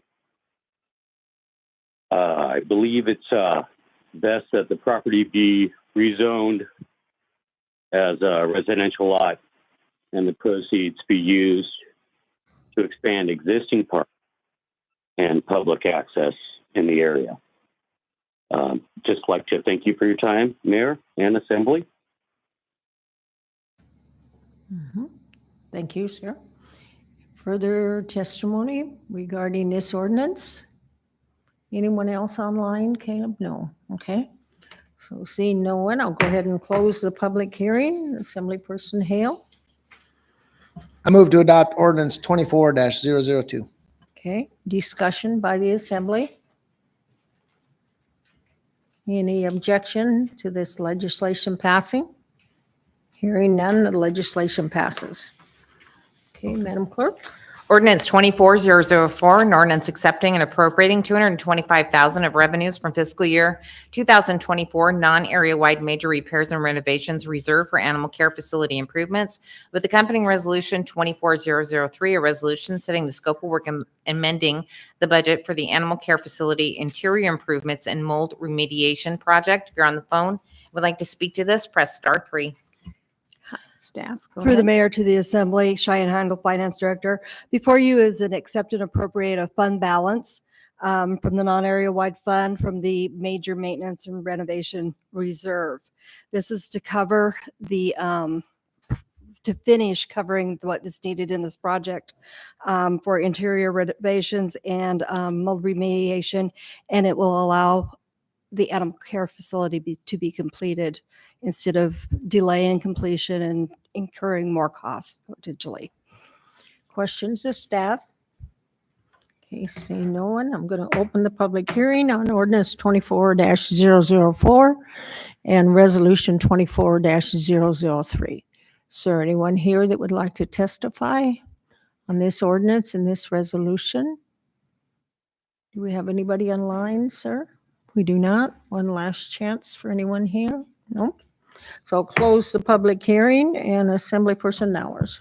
Move to adopt ordinance 24-004 and resolution 24-003. Okay, discussion? Is there any objection? Seeing and hearing no objection, the legislation passes. Madam Clerk? Ordinance 24005, an ordinance approving land classification of borough-owned property as reserved use land for the purpose of an emergency services facility until the the Talkeetna area. If you're on the phone and would like to speak to this, press *3. Okay, staff? Hello again, Eric Phillips, Community Development Director, through the mayor. So EMS has been looking for a piece of property in the Talkeetna area. We've been working with them. Basically, as I understand it, their current operation is in the flood zone, and at some point they'd probably like to get it up and away from the river there. And so we have 66-acre parcel of land there in Talkeetna, where currently we share a building with the folks in Public Works, our Parks and Rec people do. And so the request isn't going to affect our operations whatsoever. It seems like a good location, and we'd be happy to share that site with EMS when they do decide to put their new facility up there.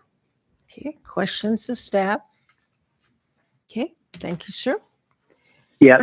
We have oh, I'm sorry. Is there online somebody a question for staff? Yeah. Would you Okay. require any blasting? I've been up, to my knowledge, there would be no blasting required on this particular property. Okay. You have my blessing. Thank you. Okay. And no sign-up sheet. Okay. Gonna go ahead and open the public hearing on ordinance 24-005. Is anyone here that would like to testify in that? Okay. We have one person online. Yes, go ahead. Who is ever online? This is Dee. Am I the one you're addressing here? Hello. I'm sorry, what? Was this not, sorry, Dee, we thought we had a public person giving testimony. Well, we still do. I'm not. Okay, thank you. Mhm. So nobody online, one last.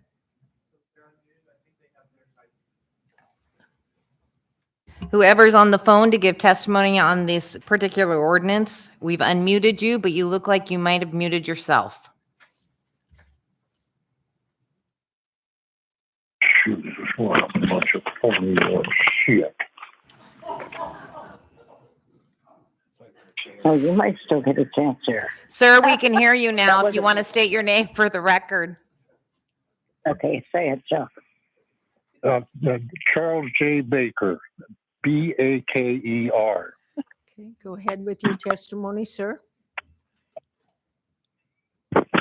Yes, I've lived on this park on Houston. in Houston on the Susitna Way. on Susitna Way is a pretty bad idea. There's It's a dead end. it's a dead end. It's a dead end road for one thing.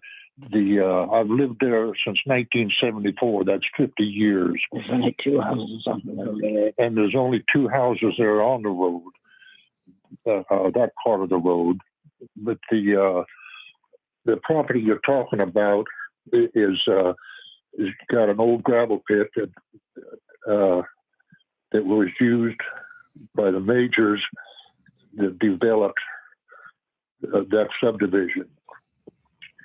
And there's about the first 60, 70 feet is a depleted gravel pit. And from there on, there's nothing but swamp. And that swamp area is when the river is at medium height, stays 3 or 4 inches of water in it year round. It's not unfair. It's unfair to the residents in that area to put a park there. It looks just like a good place to have parties and for druggies to hang out because there'll be no security or anything. No cops in Houston. And there's no cops in Houston. So it's just a very poor idea, and it's not fair to the residents in that area. Thank you. Thank you, sir.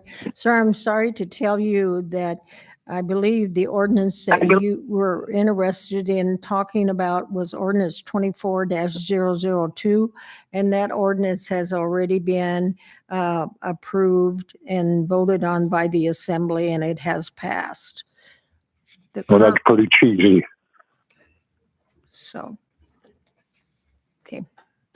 So do we have anybody else online for ordinance 24-005? No. So one last chance for anyone here. Okay, seeing no one, I'll go ahead and close the public hearing. And Assemblyperson Hale again. I move to adopt ordinance 24-005. Okay, discussion by the assembly. Seeing no discussion, is there any objection? I'm not coming through. Hello, this is Dee. Yes, do you have discussions, lady? Yeah, I did my unmute thing, and then it didn't seem to go anywhere. I just had a question. What are they going to do with the old facility the old EMS facility, now that they're getting a new one in Talkeetna? What happens with the old one?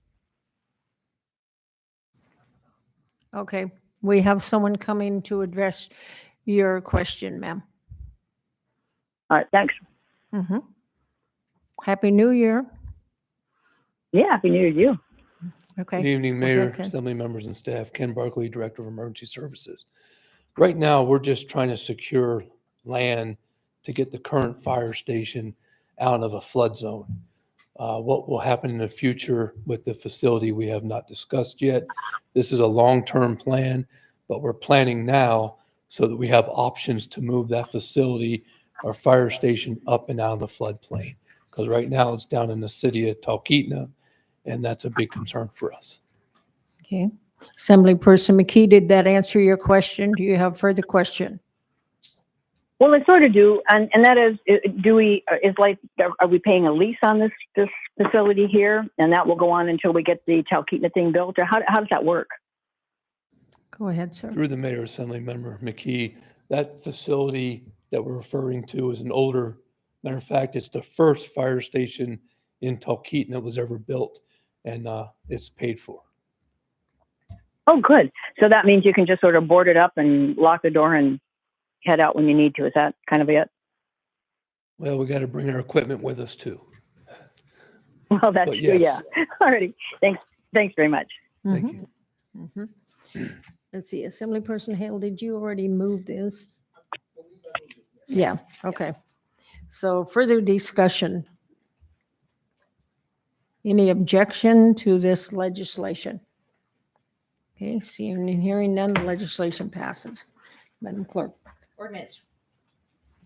Ordinance 24006, an ordinance accepting and appropriating $315,780 in fiscal year 2024 Community Assistance Program funding with accompanying resolution 24004, a resolution approving the scope of work and budget for Community Assistance Program and authorizing the manager to enter into agreements with 20 unincorporated communities within the borough. If you're on the phone and would like to speak to this, press *3.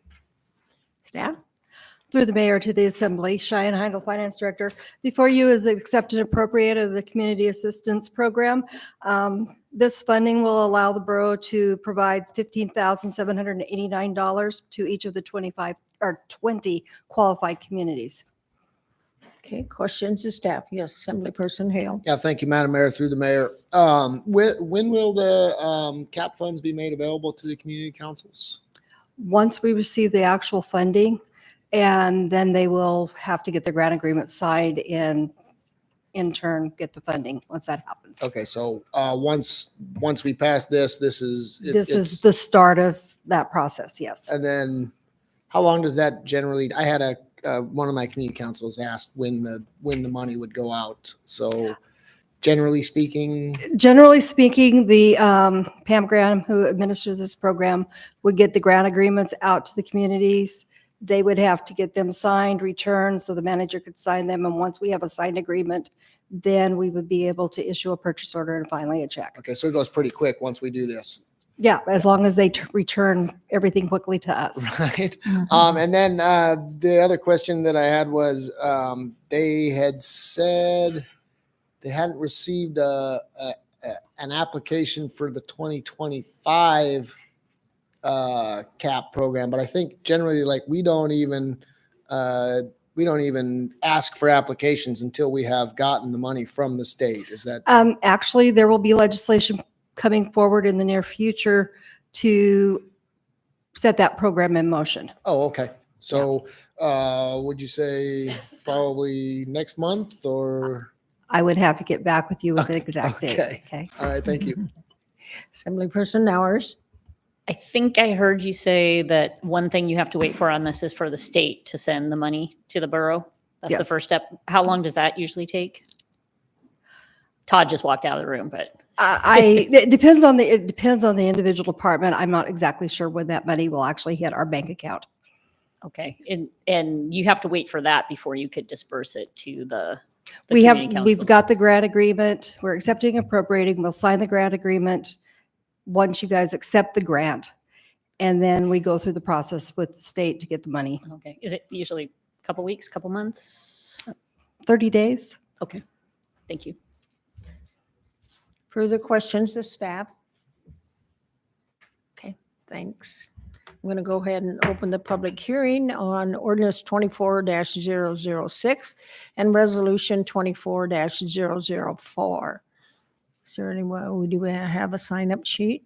Okay. Anyone here that would like to testify on this ordinance or resolution? Okay, do we have anybody? We do not have anybody online. One last time here. Okay, so I'll close the public hearing. Assemblyperson Hale. Yes, I move to adopt ordinance 24-006 and an accompanying resolution 24-004. Okay, discussion by the assembly. Any objection by the assembly? Seeing none, then the legislation passes. Madam Clerk. Ordinance 24-008, an ordinance amending MSB 5.25145, annexing parcel number 5277-8000T00C into the West Lakes Fire Service Area number 136, with accompanying resolution 24-007, a resolution finding the annexation of parcel number 5277-8000T00C into the West Lakes Fire Service Area number 136, serves the public interest. If you're on the phone and would like to speak to this, press *3. And Madam Mayor, I'm giving the staff report on this one. Okay. In May, petitioners came forward to put their properties off of the Susitna Parkway into the West Lakes Fire Service area. This property was missed when that was happening. So what this legislation is fixing the area error and putting this property into the fire service area. Okay, questions to staff? Assemblyperson Hale, do you have a question? Yeah, okay, you got your mic system. All righty, see no one, I will go ahead and open the public hearing for ordinance 24-008 and resolution 24-007. No sign-up sheet. Okay, anyone here would like to testify? Okay, do we have any? We do not have anybody online. So I'll close the public hearing and Assemblyperson Gamble. Thank you, Madam Mayor. I move to adopt ordinance 24-008 and accompanying resolution 24-007. Discussion. I do have a Go comment. ahead. This piece of property is consistent with fire service area policy that the property is adjacent to an existing fire service area and it's accessible by fire apparatus. Thank you. Mhm. Is there any objection to the legislation passing? Okay, hearing no objection. Just a quick comment. I'm sorry, go ahead. Did I have an Sorry. objection? I'm sorry. I was just going to say, I think this is a great idea. We need to look at doing this for more properties around the borough. Same with the road service area. So great job by the sponsor. Okay. Any further discussion by the assembly? Is there any objection to the legislation passing? Hearing no objection, the legislation passes. The next item on our agenda is audience participation. Oh, you want to take a break? Okay. Alrighty. Yeah, alrighty. So it's 8 o'clock. We'll take a 10-minute break and then we'll come back at 8:10.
Participation, we do have a sign-up sheet, so we will go through the sign-up sheet, and then, of course, it'll be open to anyone else that hasn't signed up but would like to address the assembly. This is your opportunity to address the assembly on any subject.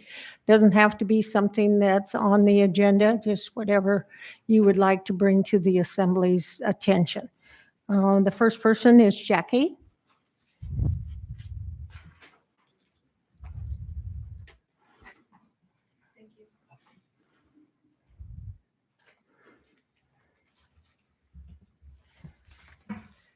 Madam Mayor, Assembly, my name is Jackie Goforth. Thank you so much for allowing me this opportunity to speak with you. I am passing you out a handout that has 8 pages. Every page is very particular to what I'm speaking about and will prove what I'm saying. Now, there are people in the audience that you're going to hear from tonight, and they've been online because they're very unhappy about the mayor's selection of library board members. And I want to say, one of them has gone online and put, Mayor DeVries and the Mat-Su Borough Assembly are accused of code violations.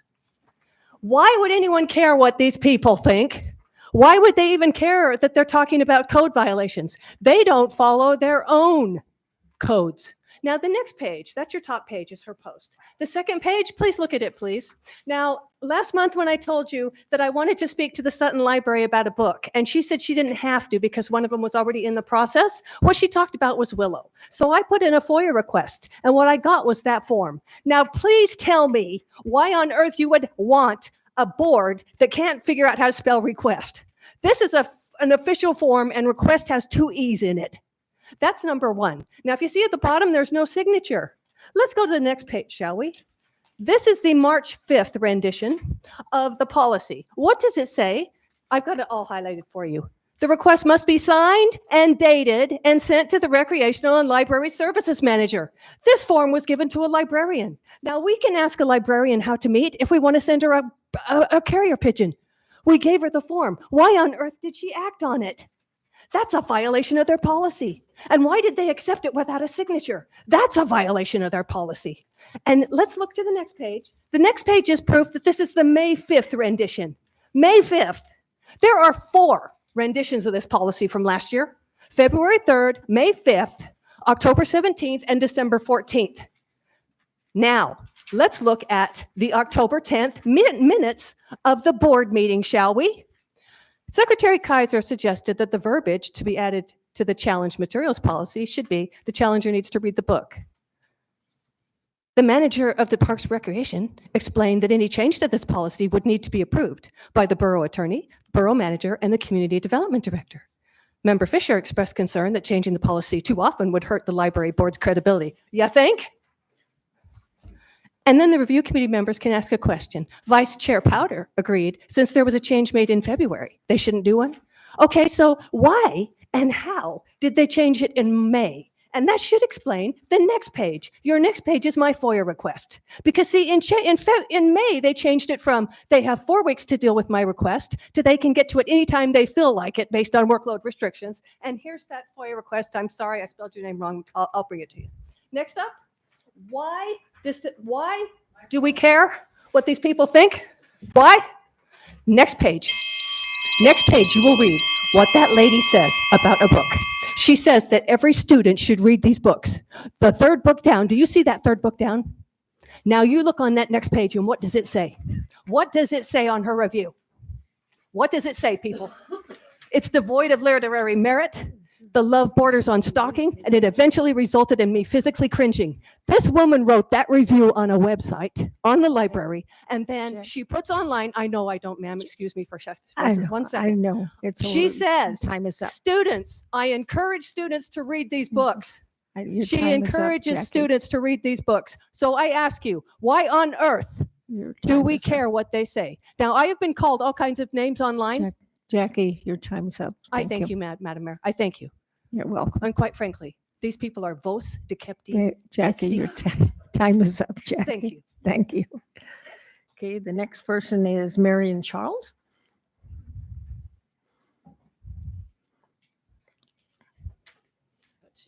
Okay, can you pull the mic down just a little bit? Thank you. My name is Marion Charles. I live in Willow, and I am an active volunteer at the Willow Library. Happy New Year, Mayor DeVries, Assembly members, Borough staff. Let us all wish for many positive happenings in 2024. My purpose in addressing you this evening is to report on the many great things that are happening at the Willow Library and to question the recent appointment of Adam Jenkins over Sydney Burtz as a Willow representative on the Mat-Su Borough Library Board.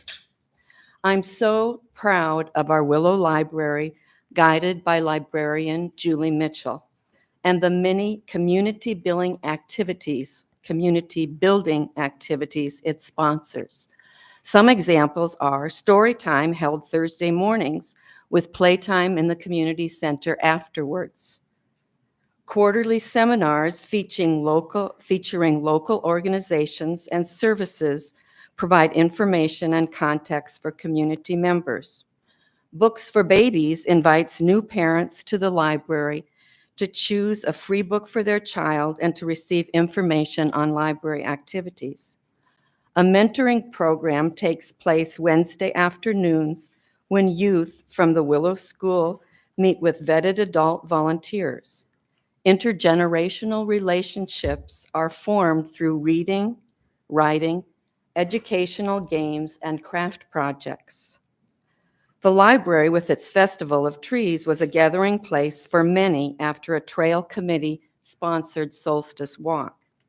It saddens me that so much time and energy has been taken from librarians to address the constant book-challenging agenda.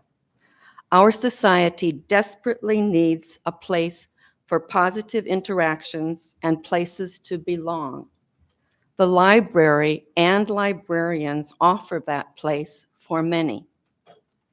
Wanting our library in Willow to be the best that it can be in serving all citizens, I am so curious as to why applicant Sydney Burtz was passed over and the appointment of Adam Jenkins was made to the Mat-Su Library Board.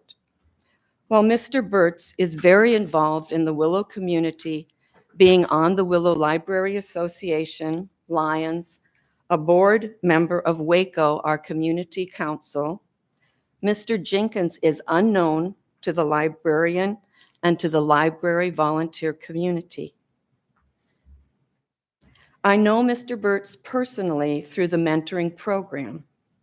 While I do not know how Mr. Burtz might vote on challenged books, I do know that he would act with personal knowledge of the Willow community and its youth.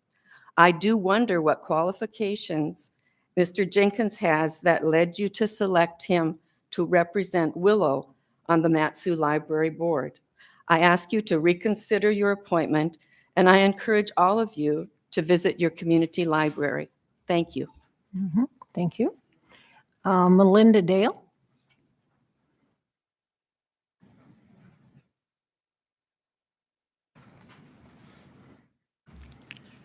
Good evening, Mayor DeVries and Good Assembly members. I'm here tonight to share my thoughts on borough libraries. I have lived in Willow for 15 years and was privileged to serve on the Mat-Su Library Board for 2 terms. As a current member of Willow Library Association and the Mat-Su School District Library Citizens Advisory Committee, I remain very committed to actively supporting libraries. Libraries are safe and indeed almost sacred places in small communities. It concerns me to see our borough librarians burdened with numerous book challenges brought by a handful of folks with the belief that they know what's best for all. I believe parents do have a right to limit what their children may read, and that it is their responsibility to monitor this. Librarians are the experts who have the knowledge to further their collections and provide a very important role in the relevance of libraries for patrons in 2024 and beyond. I'm proud to say I use the library frequently and appreciate its many services. When I first met Sydney Burtz, I was impressed with his desire to serve as a library mentor and on Willow's library board, both of which are a time and energy commitment.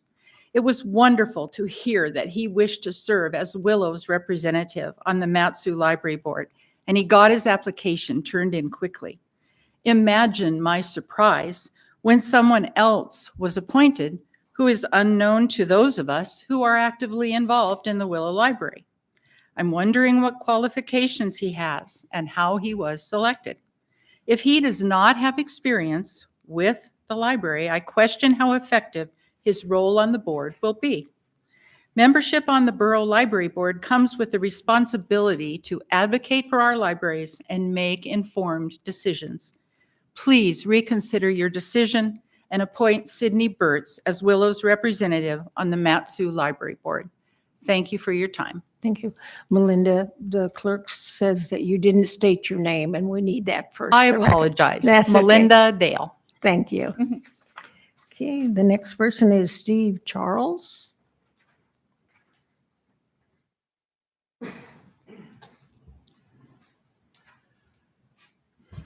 Good evening, Madam Mayor, Borough Assembly, and Borough staff.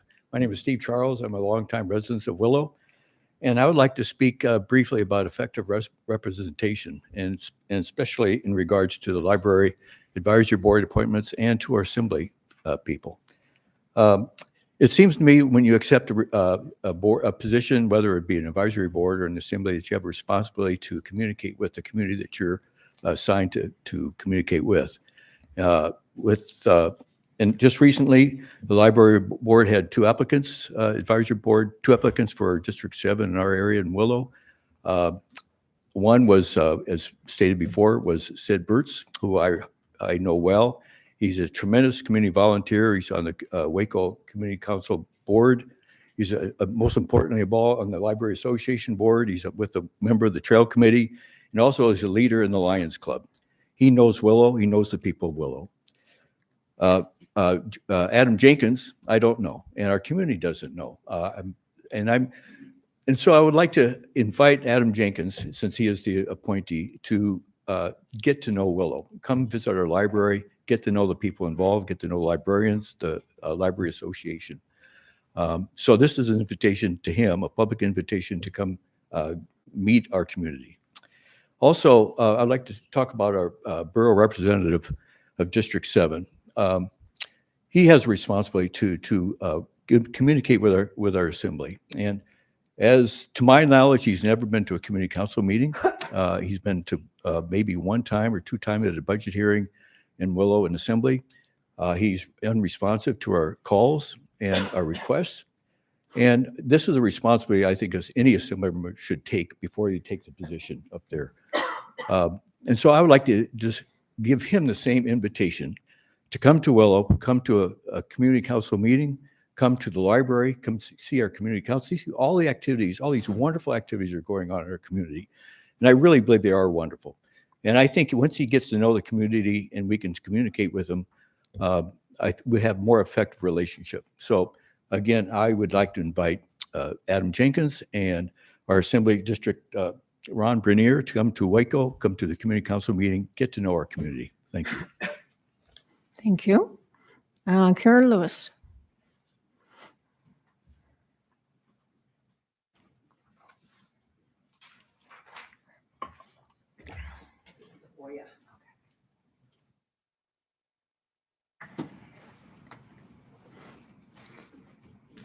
Madam Mayor and Assembly people. Not very long ago, school librarians accepted the idea that one of their most important tasks was to protect children's innocence. Until recently, parents sent their children to school with the trust that the library would not be a corrupting influence. They believed that there are enough books in the world that children can learn without being exposed to evil. Filtering out books with harmful and inappropriate messages was part of the school librarian's job. Children's book publishers did not release such books, fearing a backlash from their best customers. My goodness, how things have changed. Today, the librarians rely heavily upon publishers' ratings and reviews of books to place on their shelves in the libraries. I've seen glowing reviews by publishers about books that contain absolute obscenity and filth within their pages, from graphic writings of incest of young children, raping and then urinating on the rape victim, fisting her, to raping and then murdering the victim. There are even books that contain sadomasochism. David Hellenberg, the Fairbanks Borough librarian, states that her research shows that teens want more access to books containing sexual bondage and sadomasochistic scenes. I don't believe that. I don't believe that for a minute. This is a librarian. David Helkenberg should not have access to children. And from the amount of pornographic literature in all of our libraries, neither should any other librarian, or most of them anyway. But all the ones I've spoken with, they shouldn't have access to children. They should not be placing books in the libraries. Pat Tully, who's the Ketchikan library director, boasted that she and her colleagues remained resolute in their determination to expose children to these ideas. The Alaska Library Association's membership includes more than 500 community and school libraries throughout Alaska. No one attending the workshop last March openly objected to the notion that children should be exposed to highly sexualized books. This has got to change. I've seen the enemy, and they are the librarians and those that try to protect and keep the pornography and the obscenity in the reach of children. The children are under attack. Their innocence is being stolen. Their ideas about human sexuality is being wildly distorted. The children need to be protected from the librarians who shelve this porn, and also the people that protect it, like some of the library committees, the people back there. Yeah, they shouldn't be around children. They shouldn't have anything to do with putting porn in our libraries. This is our libraries. We pay for it. These people are not conducting themselves properly. Ephesians 6:12 says, "For we wrestle not against flesh and blood, but against principalities, against powers, against the rulers of the darkness of this world, against spiritual wickedness in high places." And we're looking at it. So let's do something about it. Karen, the clerk tells me that you didn't state your name, so sorry. Karen Lewis. Okay, Travis?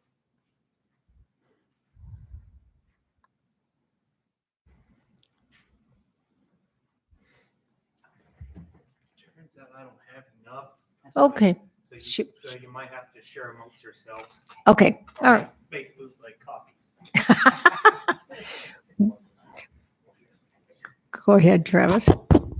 My name is Travis Friesen. I live in Palmer, and yeah, you know, as my agenda states, I'm into recycling, and I'm glad that someone's talking about it.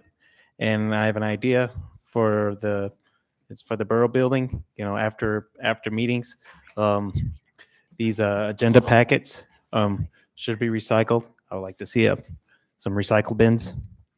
Yeah, that's part of the agenda for today. And last time I was here, last meeting that I was here, we discussed about the West Susitna access road, which with people argued in both favor and opposition of the project. I stand in the middle, at least until I saw the project. Now, most people aren't aware of what the map of the project looks like, but on behalf of the people, I did look at it, and it's bonkers. It begins in Point McKenzie, which is an odd place to begin a long road, and plus, it's not open to the public. That is a big deal because you've mentioned that there is potential agricultural land, and I love agriculture, but what use is it if it's not open to the public? Just saying, I think that more people should be aware of what the project entails, and I don't think that most people are aware of the specific details and ramifications that would imply. Personally, if a road was to be built, the road should begin somewhere on the parks and be used for agricultural purposes, while at the same time is like any public road. As it stands, the road currently designed is just one long private driveway. It would be better if there was a railroad going to it instead. Railroads are already hard enough for cars to drive on. There should be a competition for the public to make the design that will best suit the people's needs and desires. That's enough about the road. Next thing on the agenda is an idea. The borough needs to be more financially independent. So here's an idea. sovereign wealth funds. Our borough should consider spending money on investments in stocks that are proven stable. At first, I thought Bitcoin mining, but that's proven to be unstable since the price of Bitcoin fluctuates. and think about it. It's genius to have a sovereign wealth fund. Alaska has it in the form of the PFD. Norway has it with its own sovereign wealth fund, since it owns its state-owned oil company, and it's believe it or not, for a country that's 5 million people, it has over $1 trillion in its sovereign wealth fund, and I think every borough should get into some form of investing. Yeah, thank you. Thank you, Travis. Karen Crandall?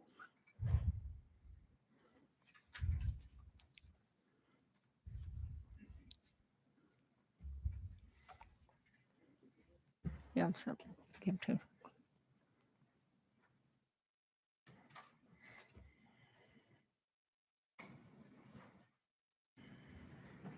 Good evening. Good evening. Madam Edna DeVries, I'm Karen Crandall, and Can I'm I get you to representing. pull the mic down?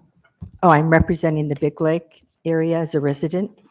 And I just wanted to read this MSB Public Library Policy Proposal. I was thinking that we need to really get things squared away with our board. And so with the situation summary, at present, the MSB tax dollars are being used to purchase, shelf, and defend unlimited access by children to obscene material through placement in young adult sections of the Matanuska-Susitna public libraries. So numerous book titles have been brought forth as potential violations of the Alaska state law, AS 1161-128.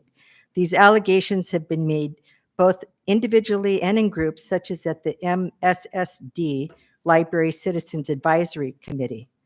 So the problem is that the current MSB material selection policy for libraries does not bring up adherence to Alaska state statutes, such as the Alaska statute 1161-128, 1141-452, or 1151-130 with regard to purchasing, possessing, and distributing obscene material to a minor, while the challenged materials reconsideration process located with Appendix 5 or 4, Matanuska-Susitna Borough Library Challenged Materials Policy has multiple issues, including data, informational sequencing, official form usage, promulgation, time constraint policies, lack of public input, and challenged materials review committee member bias, as we're noticing.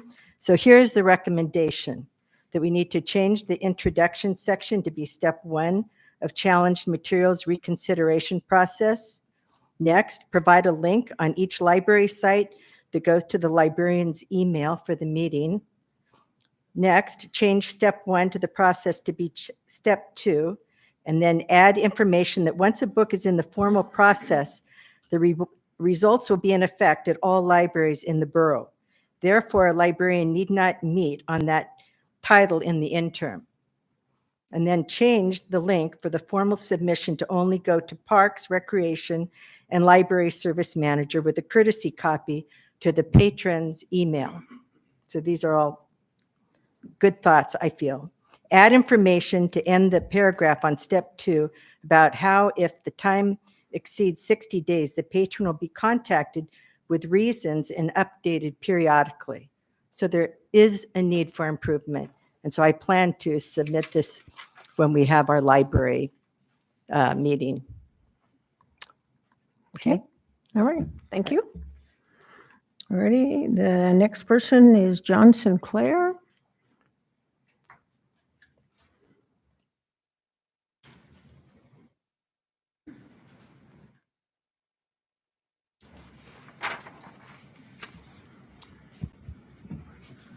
Good evening, Mayor, Assembly. My name is John Sinclair. I'm the Director of Engineering for MEA, your local not-for-profit electric utility co-op. Our members have consistently told us that reliability and cost are their highest concerns. With that understanding, I'm here to speak about several concerns MEA has with the proposed amendments to 17.05. The language is vague in the amendment, which makes planning and executing projects difficult. Specifically, the amendment requires Type 2 essential services to minimize visual impacts. With no defined limit on the cost to MEA members to minimize these visual impacts, costs for projects could increase significantly. This also makes it difficult to determine routes for a project. The vague terminology will make future projects challenging and risky for utilities. MEA does recommend looking at options to modify the appeals process. On a recent project, MEA found it challenging to both develop the route and then take on the appeals process. To be the judge and jury for the appeals was difficult.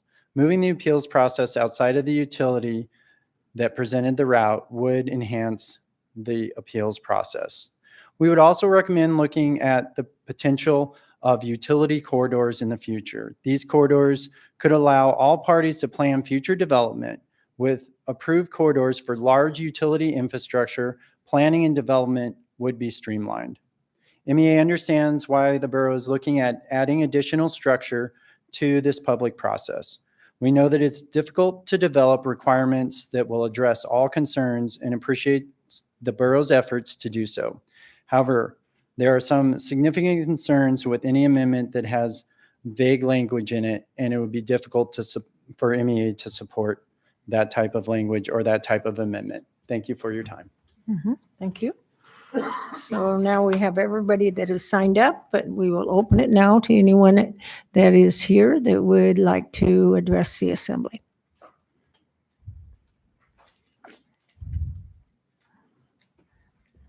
You give them to the clerk.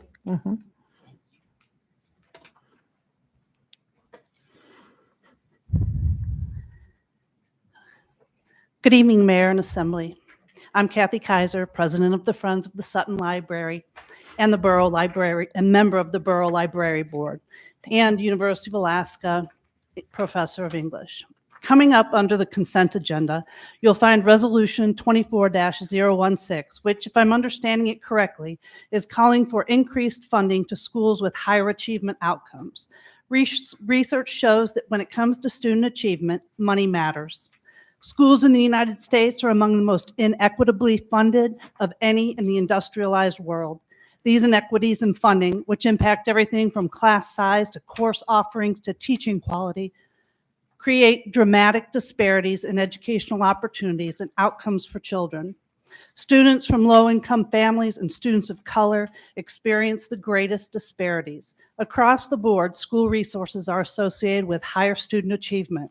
The research should outweigh your bias, resulting in a higher investment in schools with students who have higher needs.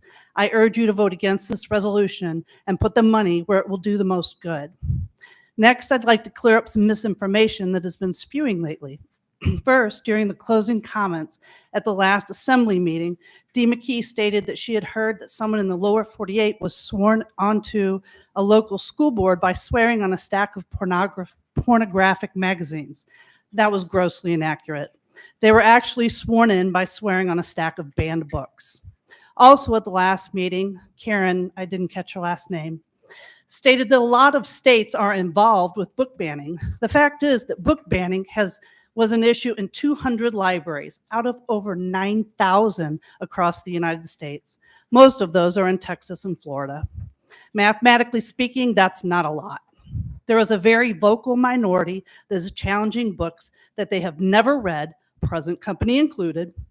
Karen went on to say that parents should be able to leave their children alone at the public library unattended. Librarians are not babysitters. Parents are 100% responsible for what their children read in and check out of the library, as they signed when they received the library card for their children. It seems to me that the parents are the ones at fault if they don't like what their children are bringing home from the library, as is stated in the library collection policy. Ms. Goforth likes to discredit our borough's library collection development policy and challenge materials policy. Any changes that have been made over the past 12 months have been made to make the process easier and clearer for patrons who wish to challenge books. It makes no sense to challenge the same book at more than one library at the same time because policies that affect one library in our borough affect all libraries. Instead of tying up multiple libraries with the same challenged book, I think she could just go on to the next book on the list of 54 that she pulled off the internet and has not read. In closing, I'd like to share with you what research shows happens when young people actually read disturbing books. That's on the handout that I presented to you with the highlights underlined. An American Library Association survey found that 70% of parents oppose banning books in libraries. Wanting to ban books comes from a place of fear. What are Karen and Jackie afraid of? What are you afraid of? Thank you. Thank you. Anyone else that is here that would like to address the assembly?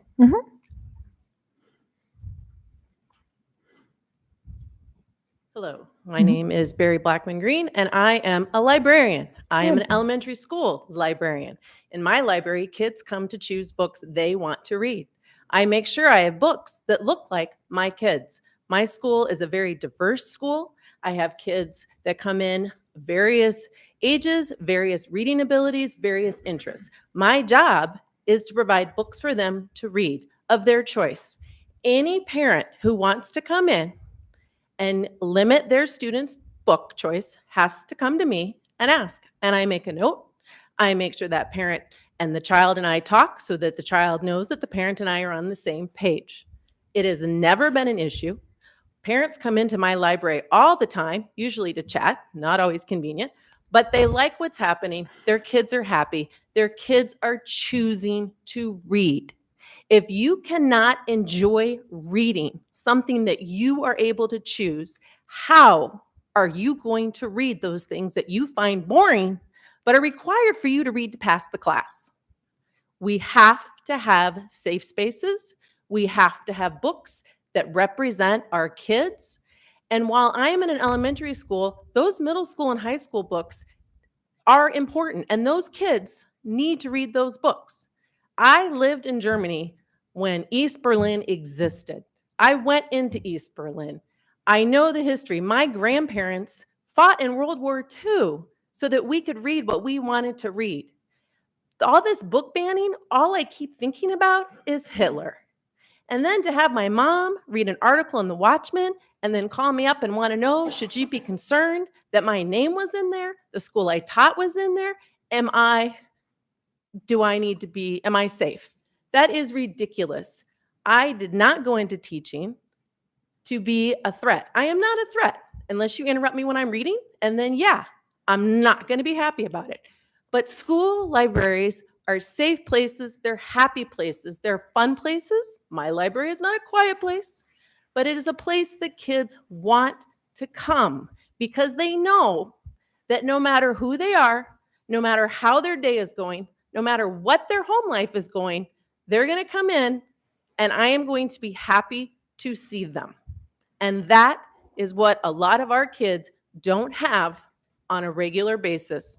And I know that some of you have jobs or spouses who work with some of those kids in those tough situations, and you know exactly who I'm talking about. We cannot take away that freedom, that choice, that enjoyment, and that safe space because a small vocal minority chooses to be cranky about, I'm not really even sure because none of those books have ever been in my library. Thank you for your time. Thank you. Anyone else? Okay, do we have anybody online, sir? No, nobody online? Okay, so one last time before I close audience participation, anyone have input to the assembly on any subject? Okay, seeing none, I'll close the audience participation. And we are now at the consent agenda. Does the assembly have anything to pull? We did have, for those that weren't here at the beginning, we did pull AM 24-002. Is that correct, Madam Clerk? But does anybody else have anything to pull? Okay, Madam Clerk. Resolution 24005, a resolution authorizing the borough manager to sell by competitive sealed bid the Susitna Parkway salvage timber harvest. Resolution 24006, a resolution amending the budget for the hazardous trailer home removal from the West Butte Trailhead parcel and amending the budget and approving the scope of work for trails construction, repair, and maintenance project. Resolution 2416, a resolution supporting investing in school choice and a state education fiscal plan that improves educational outcomes. Resolution 2417, a resolution establishing a state legislative priority requesting that the Alaska legislature amend state law regarding appointment of the Borough Planning Commission for situations where a borough has delegated planning power to the cities. AM 24001, approval of change order number 1 for contract 2209 PC with HDL Engineering Consultants to add $182,348 for preliminary engineering services and approval to extend the contract to December 31st, 2024 for the Inkster Road to Trunk Road Connector Project. Okay, Assemblyperson Hale. Yeah, I move to approve the consent agenda as read into the record by the clerk. Okay, is there any objection? Hearing no objection, the consent agenda has been approved. Madam Clerk. AM 24002, authorization to revise the Solid Waste Division annual disposal coupon from $8 to $25 in the fiscal year 2024. It was pulled by Assemblymember Hale. Okay, Assemblyperson Hale, you want to move it? Thank you, please? Madam Mayor. I move to adopt AM 24-002, and I believe the manager had some items he wanted to talk about with that one. Okay, sure. Thank you, Madam Mayor, to the Assembly then. So when we were talking about landfill rates earlier, I figured we would revisit this annual coupon. We've talked about it in the past, but we didn't want to move forward without having a conversation and making sure we're in line with what the Assembly intends to do. So in the past history, we would mail out a coupon in the February timeframe. It expired at the end of June, and it was $8 in value.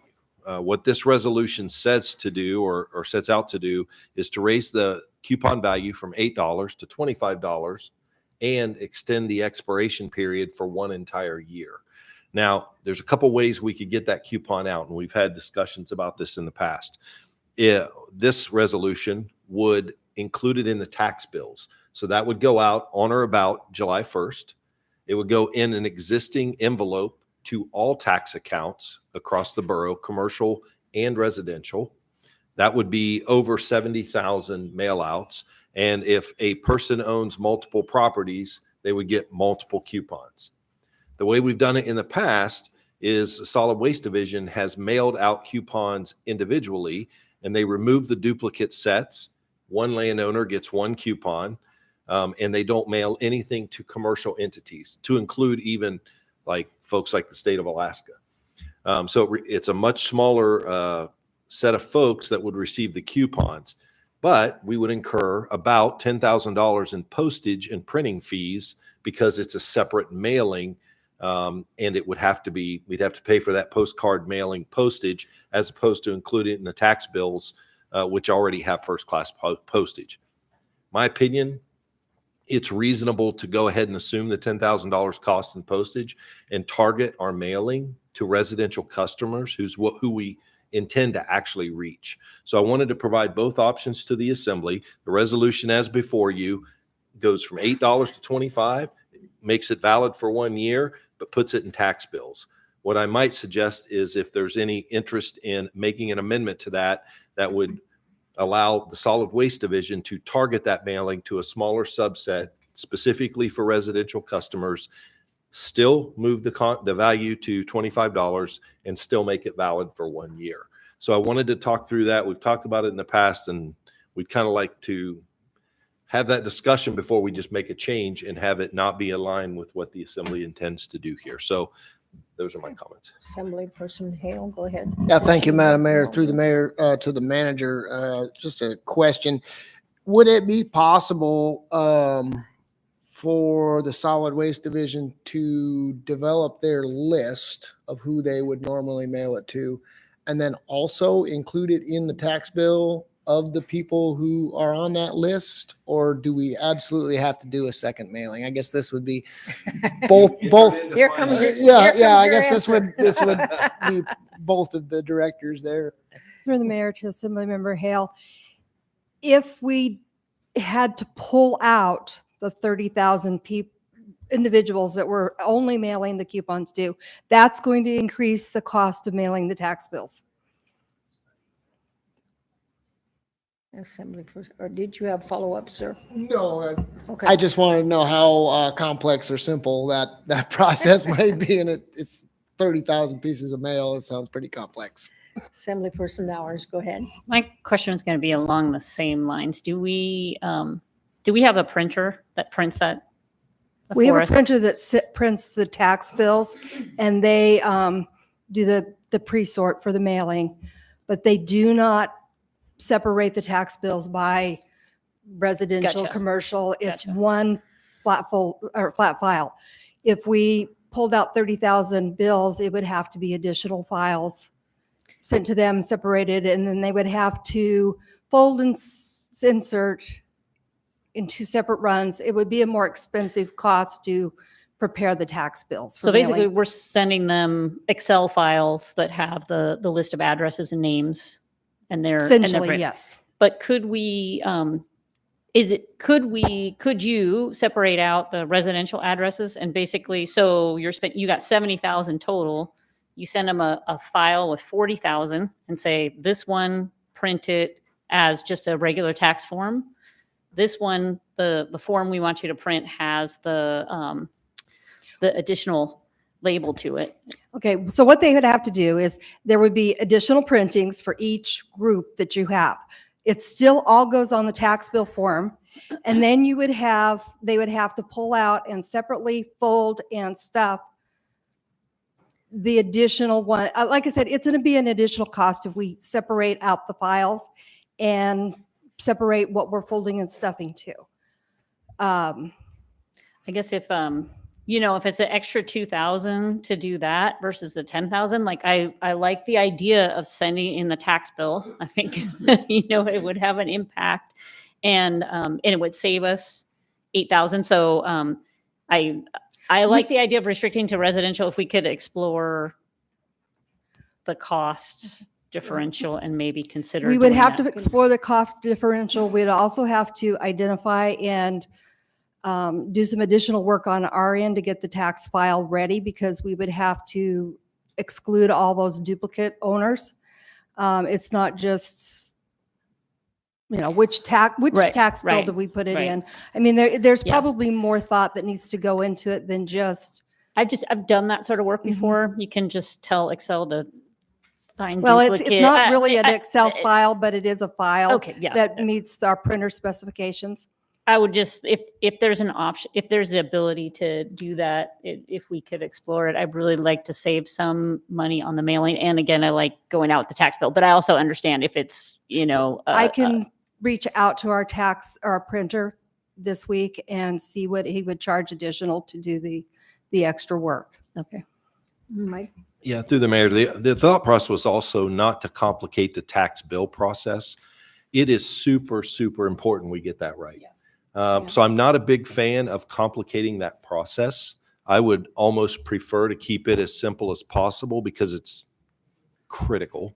And I don't see a $25 coupon for the landfill as critical. So I would almost, if we're going to get into this spot where we're going to start trying to differentiate, I would almost prefer to separate and just have two separate processes, because the last thing I want to do is have a mistake in tax bills because we overly complicated the system. I just want to throw that out there because from an administration perspective, I'm pretty risk averse when it comes to tax bills, straight up.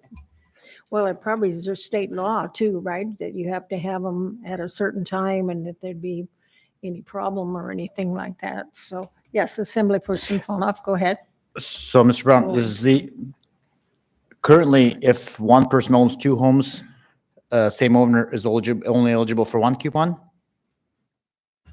Through the mayor, that's correct. And we've got Jeff Smith here to speak to that, because that's the difference with having the solid waste division manage the mailing, is they can go through and really reduce it down to a set that targets residential customers. It's not perfect because there is no perfect process, but it is a much more targeted mailing, I would argue, for residential, which is who I think we're trying to reach here. How is that fair? He's not getting discount on the tax bill, and he wants to clean up both properties, whether he's renting or not. Why are we only limiting to, what if he has 5 homes? Why is he not getting 5 coupons? Sorry, I meant that's my actual question. Yeah, through the mayor, Jeff Smith, Solid Waste Division Manager. I can tell you we've done it that way in the past historically because we felt, rightly or wrongly, that only 1 per resident was what they were trying to do. So this is a historical thing that's always been that way. Whether that's the right way to do it or whether we want to continue doing it is a question for you to decide today. I would say that people that own 5 homes probably don't need $125 in discount, or 2 homes, but people that own 1 home may need more support than those that own multiple homes. So that would be my answer to that. Okay, so, but one person doesn't occupy 5 different homes, so it's probably renting it out or something like that. The idea for the landlord to give it to the tenant, or it goes to individual places, and that I think each tax bill should be eligible. That's my personal opinion, for the coupon. Another thing concern that was brought said businesses are not eligible for the coupon. So if somebody has an LLC or just for tax purposes has a name on the duplex or whatever, on the extra home, on the trust or something like that, that automatically eliminates that home from the getting coupon as well? So no, a business won't get it. So right now, if we, anybody, the way we do it now is we just take all the businesses out right off the top. So what would happen is if you own a home and you have a business in the community, you would still get a coupon at your home so that you could use that as a homeowner, but you wouldn't be able to get one as a business.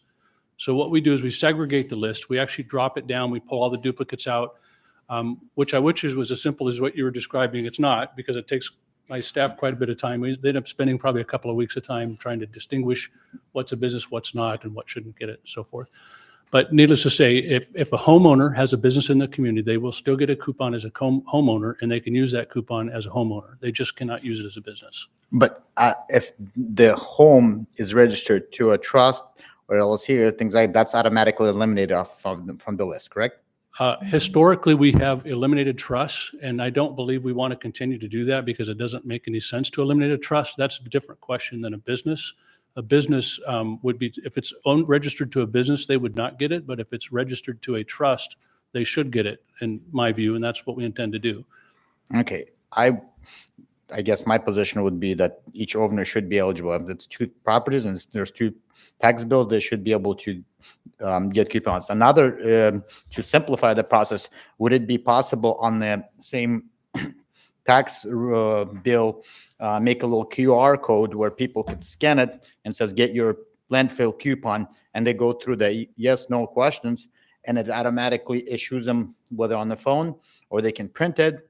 And then once that coupon is scanned at the scale, boom, it's avoided anymore. Kind of like you'd get Home Depot coupon or something like that. Then we zero on the postage, and then the people, there's going to be some honorary system when it comes for them to filling out electronically to get that coupon. But there's no perfect system, but then they will get that coupon, use it, and to simplify that process in the age and the date that we live in. Have you guys considered anything along that line? Yeah, through the mayor. So we've actually explored that, and that is a possibility. From the IT perspective, a QR code could be used, but from a landfill perspective, we have no way to identify that address or facilitate that at this time. That doesn't mean we can't do it in the future, but I don't think we could do it by July 1, as an example. I think that would be a little bit overwhelming, again, as I talked to IT about it. There are better ways to do this, but I don't think that we can do it that quickly. A QR code is something that's a possibility perhaps next year if we get that into facilitated now and figure out a system to do it. We're also looking at the landfill to update our system that people come through the landfill, which won't happen for about 1.5 years or so. We'll come back to that later, but that might help facilitate something that might make it more beneficial. The other problem we run into with coupons, every year we send out coupons in a mailer that are different colors so they can distinguish one year to the next. We do find that some people want to try to make their own coupons. So that's always something we try to be aware of. I mean, we're not trying to, give everybody a whole bunch of free stuff. What we're trying to do is make sure everybody gets some sort of a discount, and at least one. So that's what our goal is. And so also I would add, doing it in a mailer, that perhaps it's a little more complicated in the tax mailer to do that. If again, that we want to do that and not worry about those things, we certainly can, but I just wanted to make sure that that was understood as well.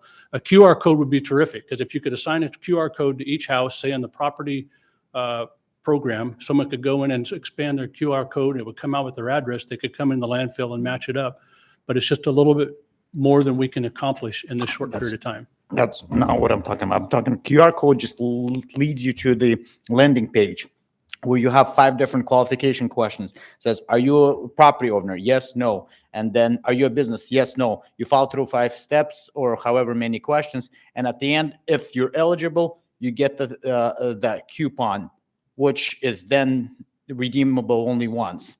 And if you're not eligible, it says you're not eligible. I think there's such a simpler way to do it. I mean, we're working with what we have that we could. I don't think that's too complicated to go to IT department to create 5 different questions, and if based on their eligibility, to give them option to print or to screenshot on the phone to give that option. And if for those people who are completely technologically not helpful, they can come in person, fill out a little request, and our staff can issue them actual paper coupon based on their eligibility. I really think we can simplify this. Again, through the mayor, I think the only question on that would be is, how do you make sure they only get one scan for QR code? How do you make sure if they come in and get a free one that someone else doesn't use a QR code? I mean, again, it's how much do we want to give away? The potential that we put in our proposal is that there could be, on the way we proposed it was up to $1.3 million. How much do we want to give? How much are we trying to give? I think that's the question for you to decide and how you want to approach it. I'm not saying to increase the number. We're vetting the process. And once that person, there's going to be a little bit of people, saying little consent, little small fine print that you had to be honest in answering all the questions.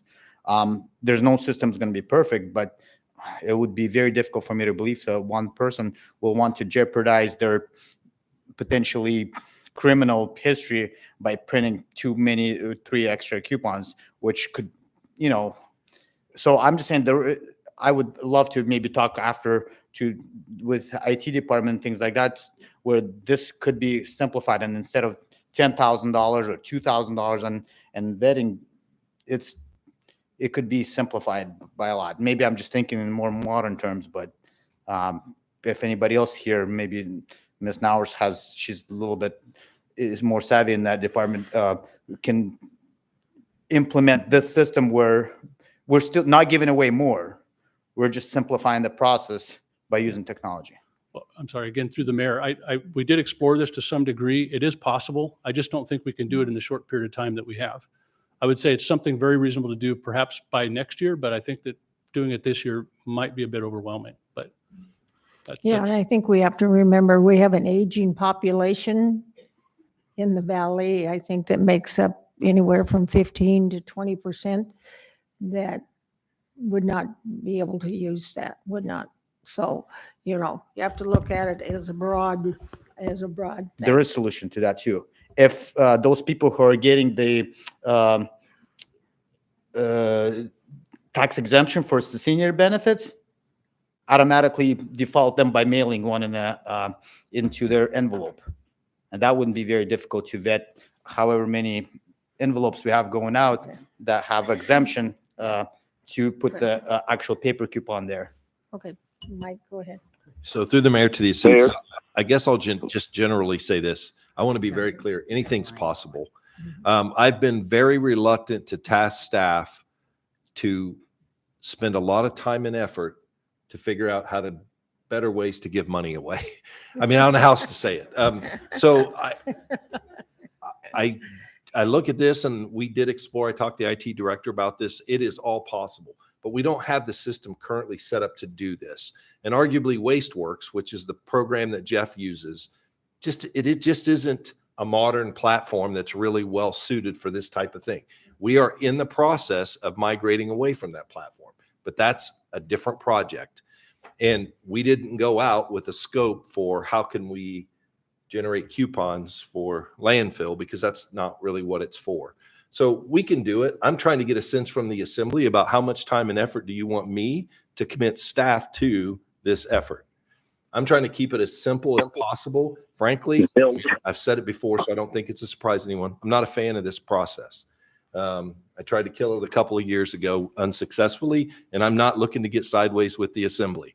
I simply want to try to find a system that meets your intent, that you're satisfied with, so we can move forward. And I didn't want to make any changes to how we do this, administer it, without coming back to the assembly and having this discussion. So I'm not trying to make this difficult, but Mayor, I do think that the assembly has a say in this. Just a minute. I'm Assemblyperson Hale. Thank you, Madam Mayor. So I like where you're going with this, with the QR code thing. I think that there are definitely, as he said, there are definitely ways to do it. Obviously, we're not going to be throwing that together here in the next couple of months or whatever. But I will absolutely oppose giving the most help to the people who need it the least. In by which doing a coupon for every single property in the borough, we would be doing exactly that. People who own multiple houses do not need the help. They are not going to give that coupon to their tenants. We would be helping the people who need it the least, the most, and I am absolutely opposed to that. So, Assemblyperson Hours, comments? I just wanted to recognize the manager's comments and probably what the finance director was sending me waves about. I don't want to mess up the tax bill. So I get it. I totally get it. We'll scrap that. And, in the meantime, if we can, find some technological way that can't be defeated by the guy who wants to print his own coupons. Let's by all means keep throwing ideas on the wall. And if we come up with a good one, let's do it. But I just wanted to recognize that. Thank you. Assemblyperson Yant. that was Ron. Oh, Ron. Okay, I'm sorry. Go ahead, Ron. Go ahead, sir. Hey, one thing was when we were doing the $8 coupons, what was 30,000 were sent out, and what was the numbers that actually got returned out of the 30,000? Yeah, through the mayor, about 25% of the recipients use the coupon. I would anticipate that if a higher dollar value, more people might use it, because some people just said $8 isn't worth it. I'll be honest, that's what they said. So I know anytime I go to the dump is $300-400 because I've got a dumpster, and I do like a dump run once a year, twice a year if I'm lucky. But when I do it, haul a trailer in and get rid of stuff that needs to go. And it's always a bigger bill. But I've had $8 coupons and they get lost in the junk drawer, honestly. So Assemblyperson Yant, did you want to say something? No? Yeah, I think staff headed in the right direction. If we're going to make big changes, I think they should come with some forewarning and working on some of these things during business hours. So I'm going to call the question and let's get on with the vote. Okay. Is there objection to calling the question? Yes. Okay. So this vote will be to call the question. If you vote yes, then discussion will stop. If you vote no, we'll continue the discussion. Assemblymember McKee. No. Assemblymember Yunt. Yeah. Assemblymember Bernier. Yes. Well, I'm trying to hit display. Let's see. Oh, there we go. Okay. Madam Mayor, it failed with Assembly Members Fonoff, Gamble, Yunt, and Bernier in support. It takes 5 votes. 5 votes. Okay. So discussion will continue. Assemblyperson Hale. Yeah, thank you, Madam Mayor. So through the mayor to the manager, the current resolution would send out 70,000 with the tax bill. I would move to amend that to only the 30,000 residential members, not every single parcel. Okay. So, go ahead. Through the mayor, just to be clear then, we would not mail with the tax bill. At your discretion. Thank you. All righty, so the amendment on the floor is not to send to every tax parcel, but would bring it back to, I guess, the list we currently do, right? Is that correct? Right, right. So, discussion on that amendment. Yes, sir. So what Ms. Shell proposing is to, or the offer originally is to send it to all, correct? You're saying to only give it to the selected 30,000 that's been on the list before? The residential only and no duplicates. Okay. Would that, people that put it into a trust or into an LLC, there's a lot of personal homes that live that are not in a personal name. And I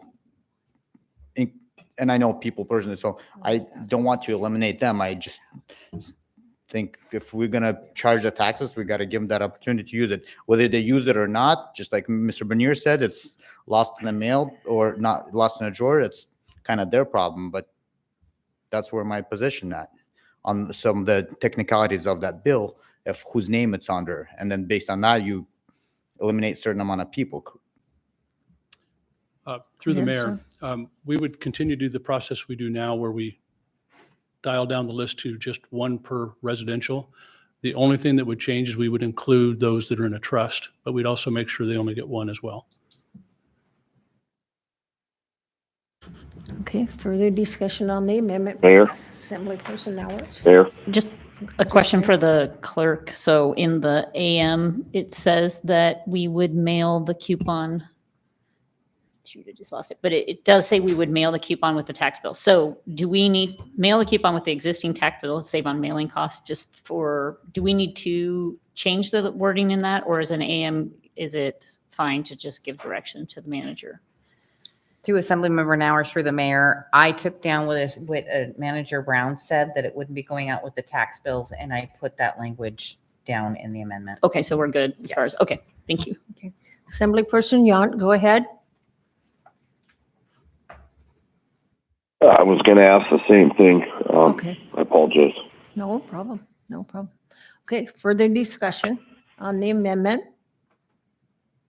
Okay, so do I have an objection to the amendment? Yes, you do. We do have an objection, so, okay, we do have, This is Dee. Can you? yes, So I don't know where we ended up there. What is the actual amendment? I'll have the clerk read it.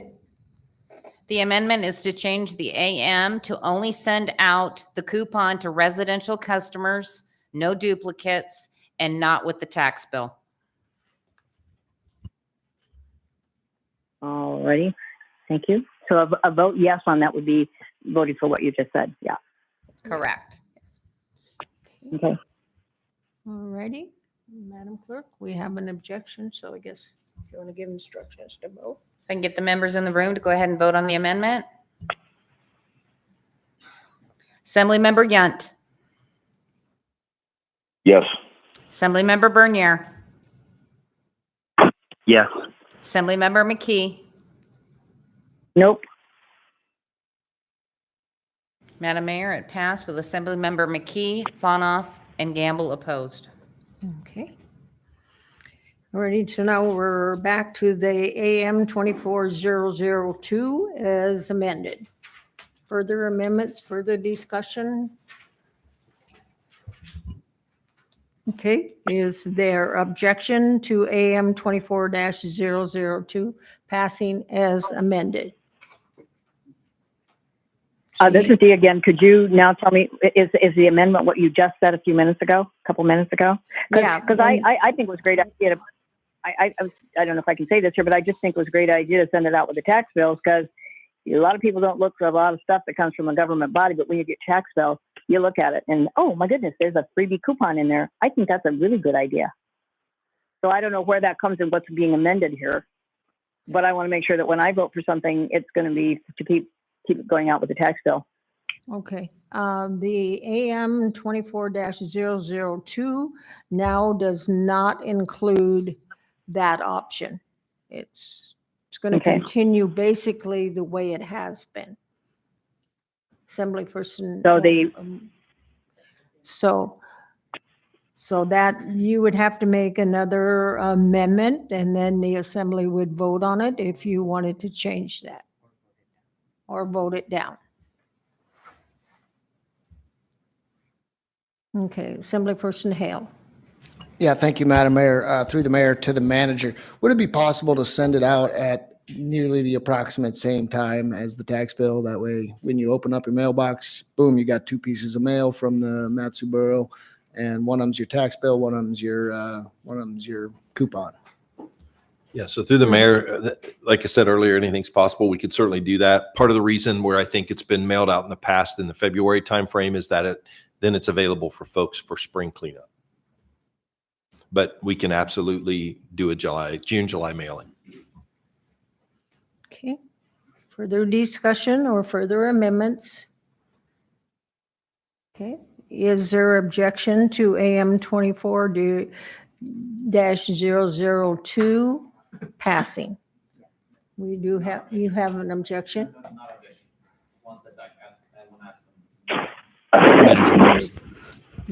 This Okay. is not objection. This is a question. Is there, because we were talking about person who has 5 homes, he should need help.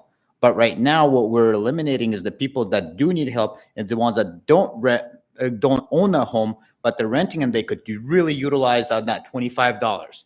Would Mr. Hale support me in extending that to those people to have something that extends that to help them clean up? I know we're talking almost like expanding it to a different set of people, but those are the ones that I could see very utilizing that help once a year for $25.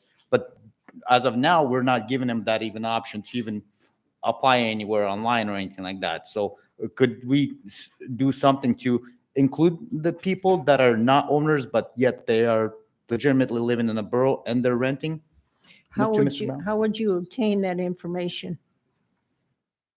I always think in courts and everywhere we have an affidavit, same way we have online. If they're residents and they go through a questionnaire and they're eligible, even though they don't own, but then at the scale they present with their ID that says their address is Palmer, Alaska or Big Lake, Alaska, they're eligible to utilize that coupon. There has to be a way that we could extend it to the people that don't own the property to utilize that service.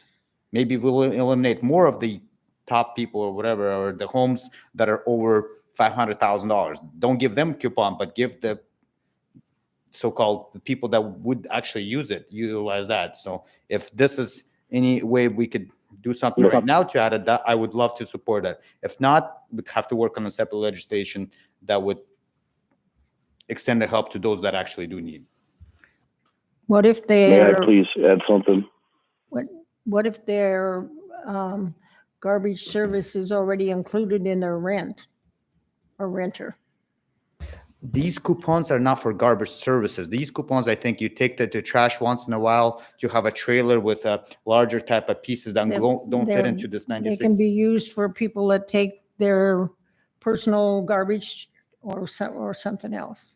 It So- could be, there's not going to be a perfect system. I would support eliminating it altogether and go into the structure where we kind of what we did for the 2 weeks, but using that maybe based on the districts or something like that, where we just give them the option to dump for a certain amount of time or however else, instead of spending thousands of dollars on a mailing and printing. Assemblyperson Yount, did you have comments? Yes, ma'am. I think your comment about how you would do that, we should give more merit here. We can send these coupons out to people who own homes because we know their addresses and we have this information. You can't necessarily do that for all tenants. With that being said, I am very sympathetic to Dimitri's concerns about trying to help the people that need it, that may be left out in this. And I think our last program that we just did worked great. I'm happy that we're going to be allowing residential people to bring forth steel and different things, metal products in the future, that we're going to allow that happen for free now moving forward. And then we'll turn around and sell it for $15 a ton, give or take. I think for now we need to, I believe we need to approve this as it is with the amendment. And then we need to work as a team, either individually or as a group, a small group with staff, on taking care of those other issues with outside legislation outside of this. We're really deep into such a simple thing here. So I hope we can pass this. And if anybody has any great ideas, like we just did in the last season here, then let's bring those forward in the future. Assemblyperson Bernier, did you have comments, sir? Yes, I do. You know, the last fall when we did the open dump, I think that really benefited a lot of poor people that would, and gave them an incentive to clean. You know, I almost think that maybe just scrapping the whole $25 and putting it towards a, you know, whether it's a free day or a free week or something like that, might be more beneficial to everyone. But I wanted to hear maybe some feedback on that. Yeah, I could support something like that.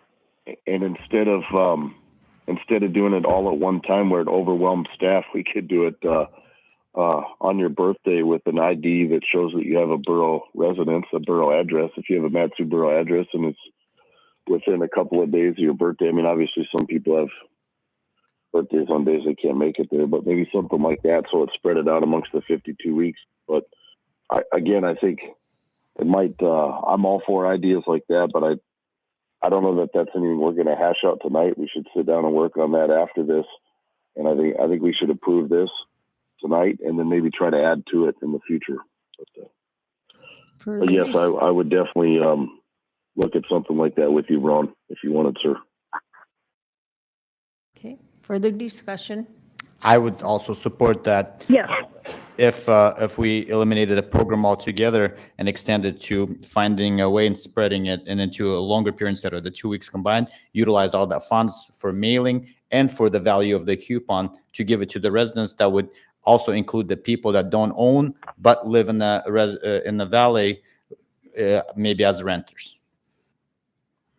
Further discussion? This is Dee. I agree with Dimitri, because a lot of people don't own a house because they can't afford to pay a house, especially with interest rates the way they are now. But, you know, if you got the money, you're probably going to buy a house. So these other folks are left out in the cold. And as long as they're borough residents, I think that's wrong. So I actually, if it were me, I would say let's postpone this until we get some of this other stuff straightened out. But, you know, those are my concerns. I would think I would just vote the whole thing down and then come back with a better game plan. Yeah, that might do. I have can we postpone it? I'm almost feel very confident that with what I'm thinking, with a base 5 or 10, maybe even 5 questions, that it should be fairly easy to create a ability for people to get that coupon, same value, use it throughout the year. Give us a couple weeks is what I would ask for. Go ahead. So through the mayor, I had a text suggestion. What about adding this to the agenda for the strategic planning in February, where we can talk through this, and then we'll develop legislation that supports whatever we believe the general consensus is. And if folks are still thinking we're going to mail by July, we can probably still hit that window if we need to. But that'll buy us some time to sort through some of this and have a discussion. Sounds good. Okay, Assemblyperson Hill. Yeah, I was gonna. Just a minute. I was gonna Assemblyperson suggest Hill. something very similar. Let's just vote this thing down, take it up again later when we have more idea of what we're doing. Okay. Alrighty, so is everybody ready to vote? Okay, Madam. May I, real quick? Oh, I'm sorry, what? May I add one more thing? Oh, please? sure. I think we need to approve this, the strategic planning. That's a ways out. This gives staff something to run with. We've been doing this forever. All we're doing is increasing it from $8 to $25. We can still do things for everyone else that falls outside of this later. But I'm at this point, I'm losing faith we're going to get anything done, and then nothing will go out. So I'm really hoping we can just vote this through and then add on top of it at the strategic planning. So, anyways, I'll be voting for this. Thank you. Okay. Any further discussion? Okay, so I guess we're ready to vote. If the members in the room could go ahead and vote on the AM. Assemblymember McKee. I don't know if you called me Lonnie, but no, this is Dee. Your vote was no? Yep. Thank you. Assemblymember Yunt. Mm-hmm. Yes. Assemblymember Bernier. No. Madam Mayor, I don't know. It's hard to do when I have 3 and 4 here. So I got 1, 2, 3. The AM passed with Assemblymember McKee, Bernier, and Hale opposed.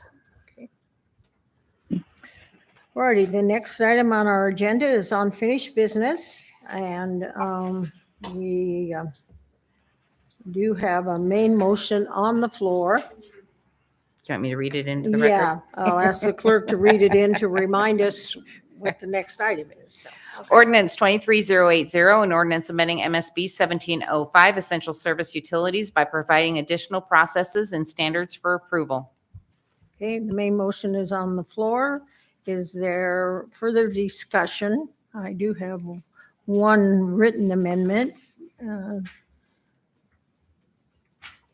Assemblyperson Gamble, did you want to address that at this time or wait to have discussion? On ordinance 23-080. You had given out some. Assemblymember Hale. Okay. Thank you, Madam Mayor. Sorry, I was a little distracted there. Still thinking about the dump pass. Whether you're going to get a coupon or not, right? I spoke to Assemblymember Hale about this resolution earlier, and I would hope that we could postpone it until a date certain. I'd like to have more time to study this. And I went back and I watched the video of the September 25th or 26th meeting.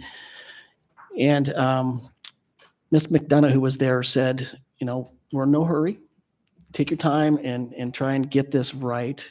And when I read through Assemblymember Hale's amendment, it was very complicated, lots of changes in it. So I don't want to offer my amendment at this time, but I would like to postpone if Assemblymember Hale would agree to a later date certain. So I have more time to study the issue and try and maybe get a better handle on this. Thank you. Okay, so can we have the discussion on the postponement? Assemblyperson Hale? Yeah, so thank you, Madam Mayor. In fact, members of the Fishhook community, Amber McDonough in particular, is engaged in some negotiations with MEA on what mutually agreeable document could possibly look like. And she had asked me to postpone at this time as well. I'm not certain what date Mr. Gamble was thinking, but when do we start our budget cycle?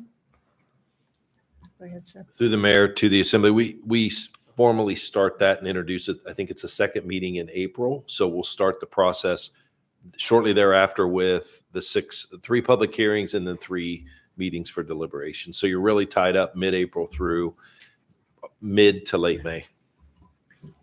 So I would suggest as a date certain, the first meeting in April. And if we are still, I know some other assembly members had expressed some desire to come up with some of their own amendments at our last meeting. And I haven't seen anything except for Assemblymember Gamble's But if we needed to delay again at that time, I don't think that it would be a big issue. Again, this is something that I think, it came from the Fisher Community Council. It came from the Fisher community first through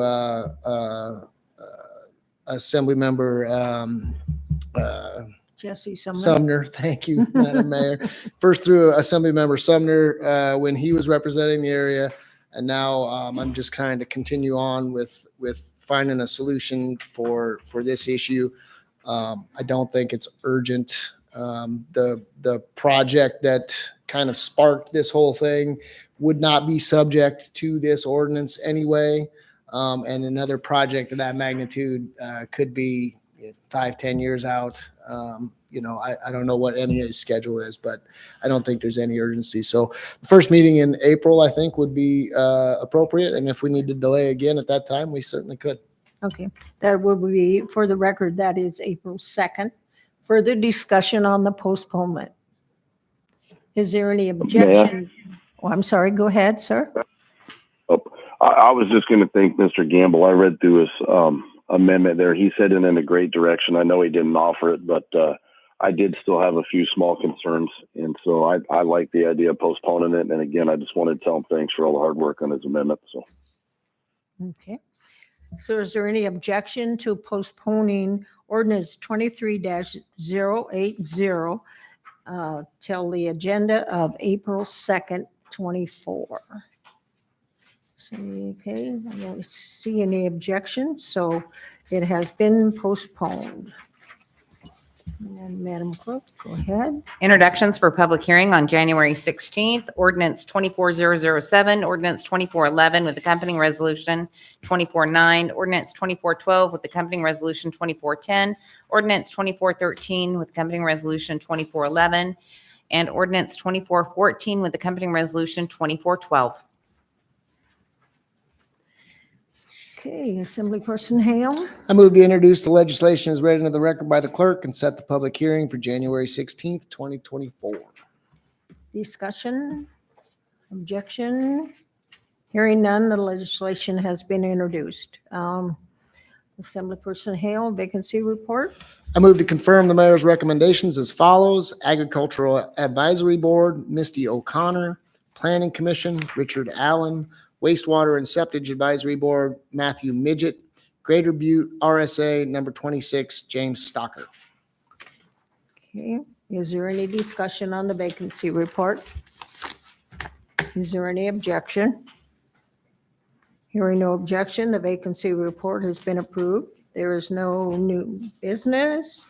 There are no referrals. There are no reconsiderations. And so I'm ready for comments. We will go online first. Assemblyperson McKee, parting comments.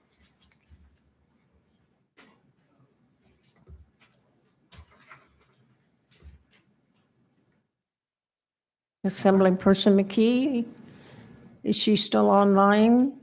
Caleb? Yes, parting I'm sorry. comments, ma'am? Yeah, just when somebody says, accuses me of something, I feel the necessity to come back and refute that.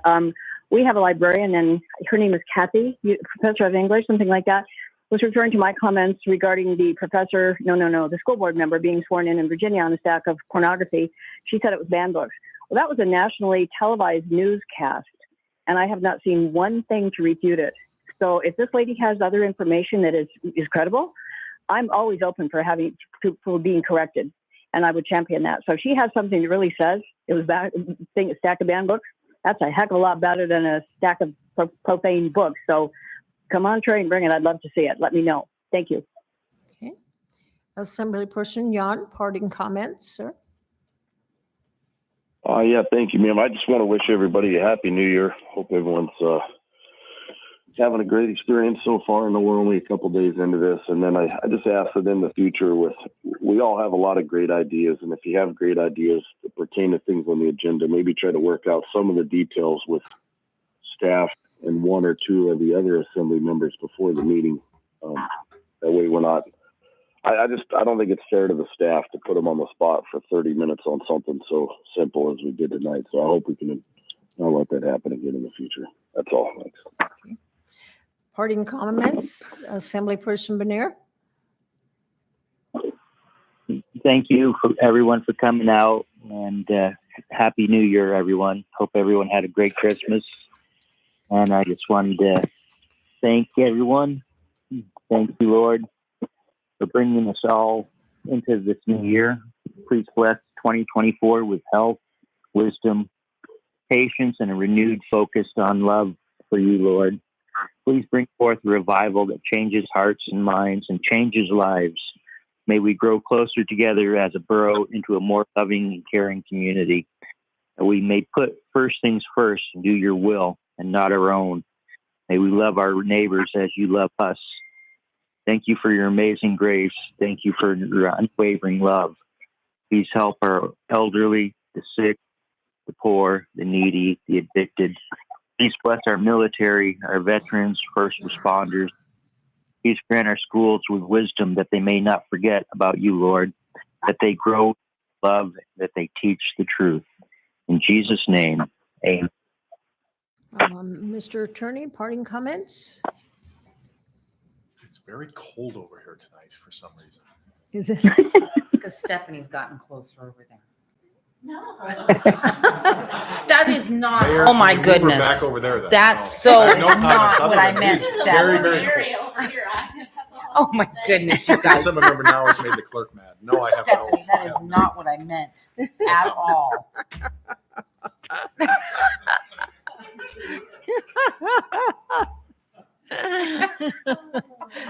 Parting comments, Assemblyperson Hale. Thank you, Madam Mayor. I'm gonna speak briefly on our favorite subject, trash. In the 4 years I've been up here, I'm coming around more and more to the manager's way of thinking about this coupon thing. Especially tonight, hearing some of the comments and some of the discussion tonight, we could eliminate this coupon program. $750,000 is going to cost, potential cost to the borough, plus the $10,000 indefinite printing and mailing costs. We could eliminate that coupon program and have free dump days up to $750,000. We did 2 weeks. It's quite a bit of free dump days, where everybody benefits equally, and it's not tied to their residence or to their primary residence or to whether or not they pay borough taxes or whatever. And I think when I first came up here, I was pretty opposed to getting rid of that to getting rid of that coupon, and I might have been one of the people that helped block the manager from getting rid of the coupon the first time he tried. But I am coming more and more around to that idea. So thank you. Assemblyperson Nowers, go ahead. Why did you make me talk about garbage? I just like the 2 weeks of free dumping was not everybody benefited equally. And we had people who came from elsewhere. It cost us extra money for flagging. It was a huge burden on staff, which did an incredible job to make that run as smoothly as it was. It was a massive burden on some of the residents who live off of that street, who could not get in and out of their neighborhood. There was stuff that was dumped in side neighborhoods because people sat in line for 3 hours. So I am open to, that's all to say, I'm open to scrapping the coupon and coming up with a better idea. But the 2 week concentrated, whoever gets there had some real fiscal downsides and some real downsides on people. So I want to come up with a better thing. And I am not responsible for the coldness down in that area. It's because Mrs. McKee isn't there.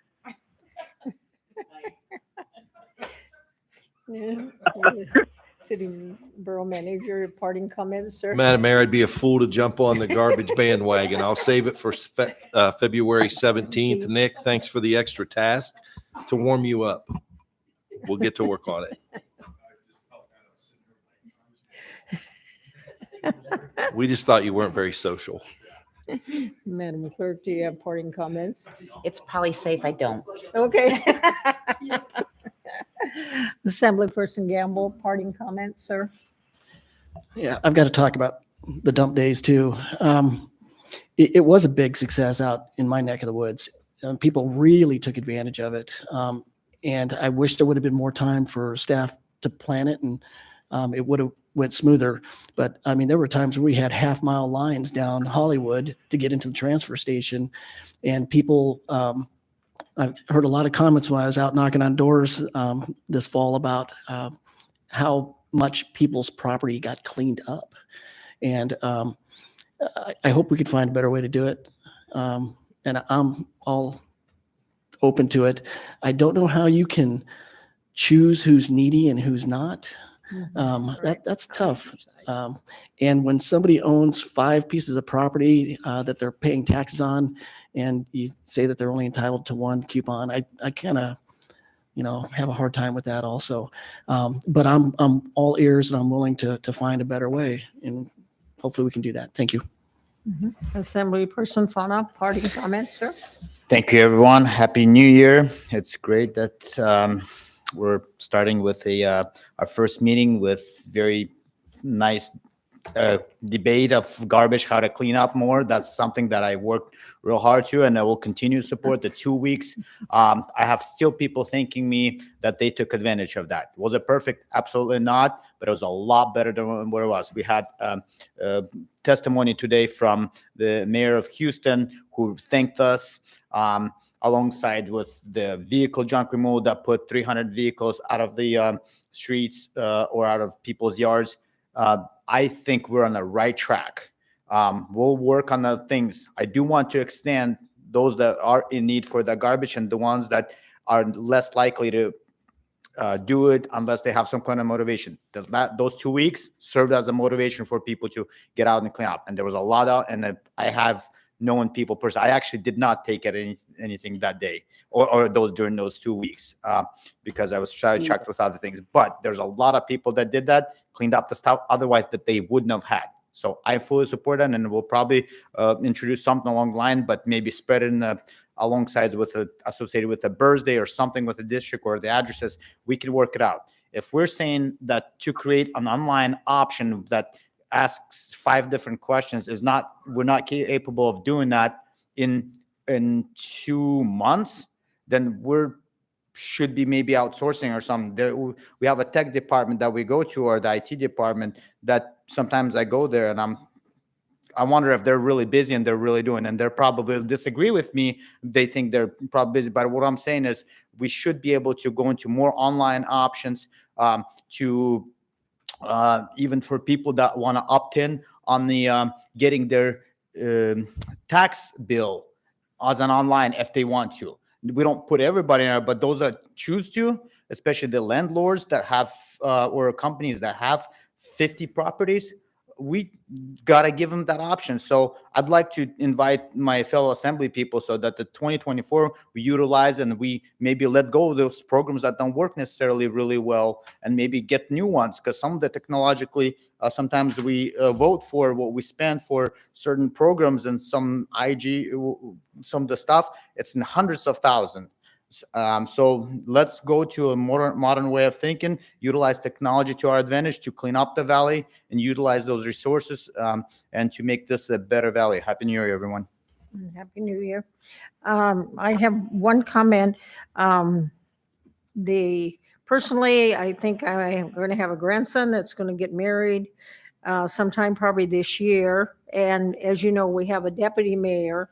But at the city of Palmer, we had also an alternate deputy mayor. And so I've talked to Nick and to Lonnie about it. Apparently there was done at one time because, normally whoever's online, we don't let them chair the meeting or, do the motions. And so rather than for you guys to have to grapple with that here, so be thinking about that. I think we're going to put it on the agenda for the 16th, and yeah, the city of Palmer was just an appointment. But anyway, so that's what's going on. Happy New Year, everybody. We will adjourn at 10:44. 9:44. 9:44.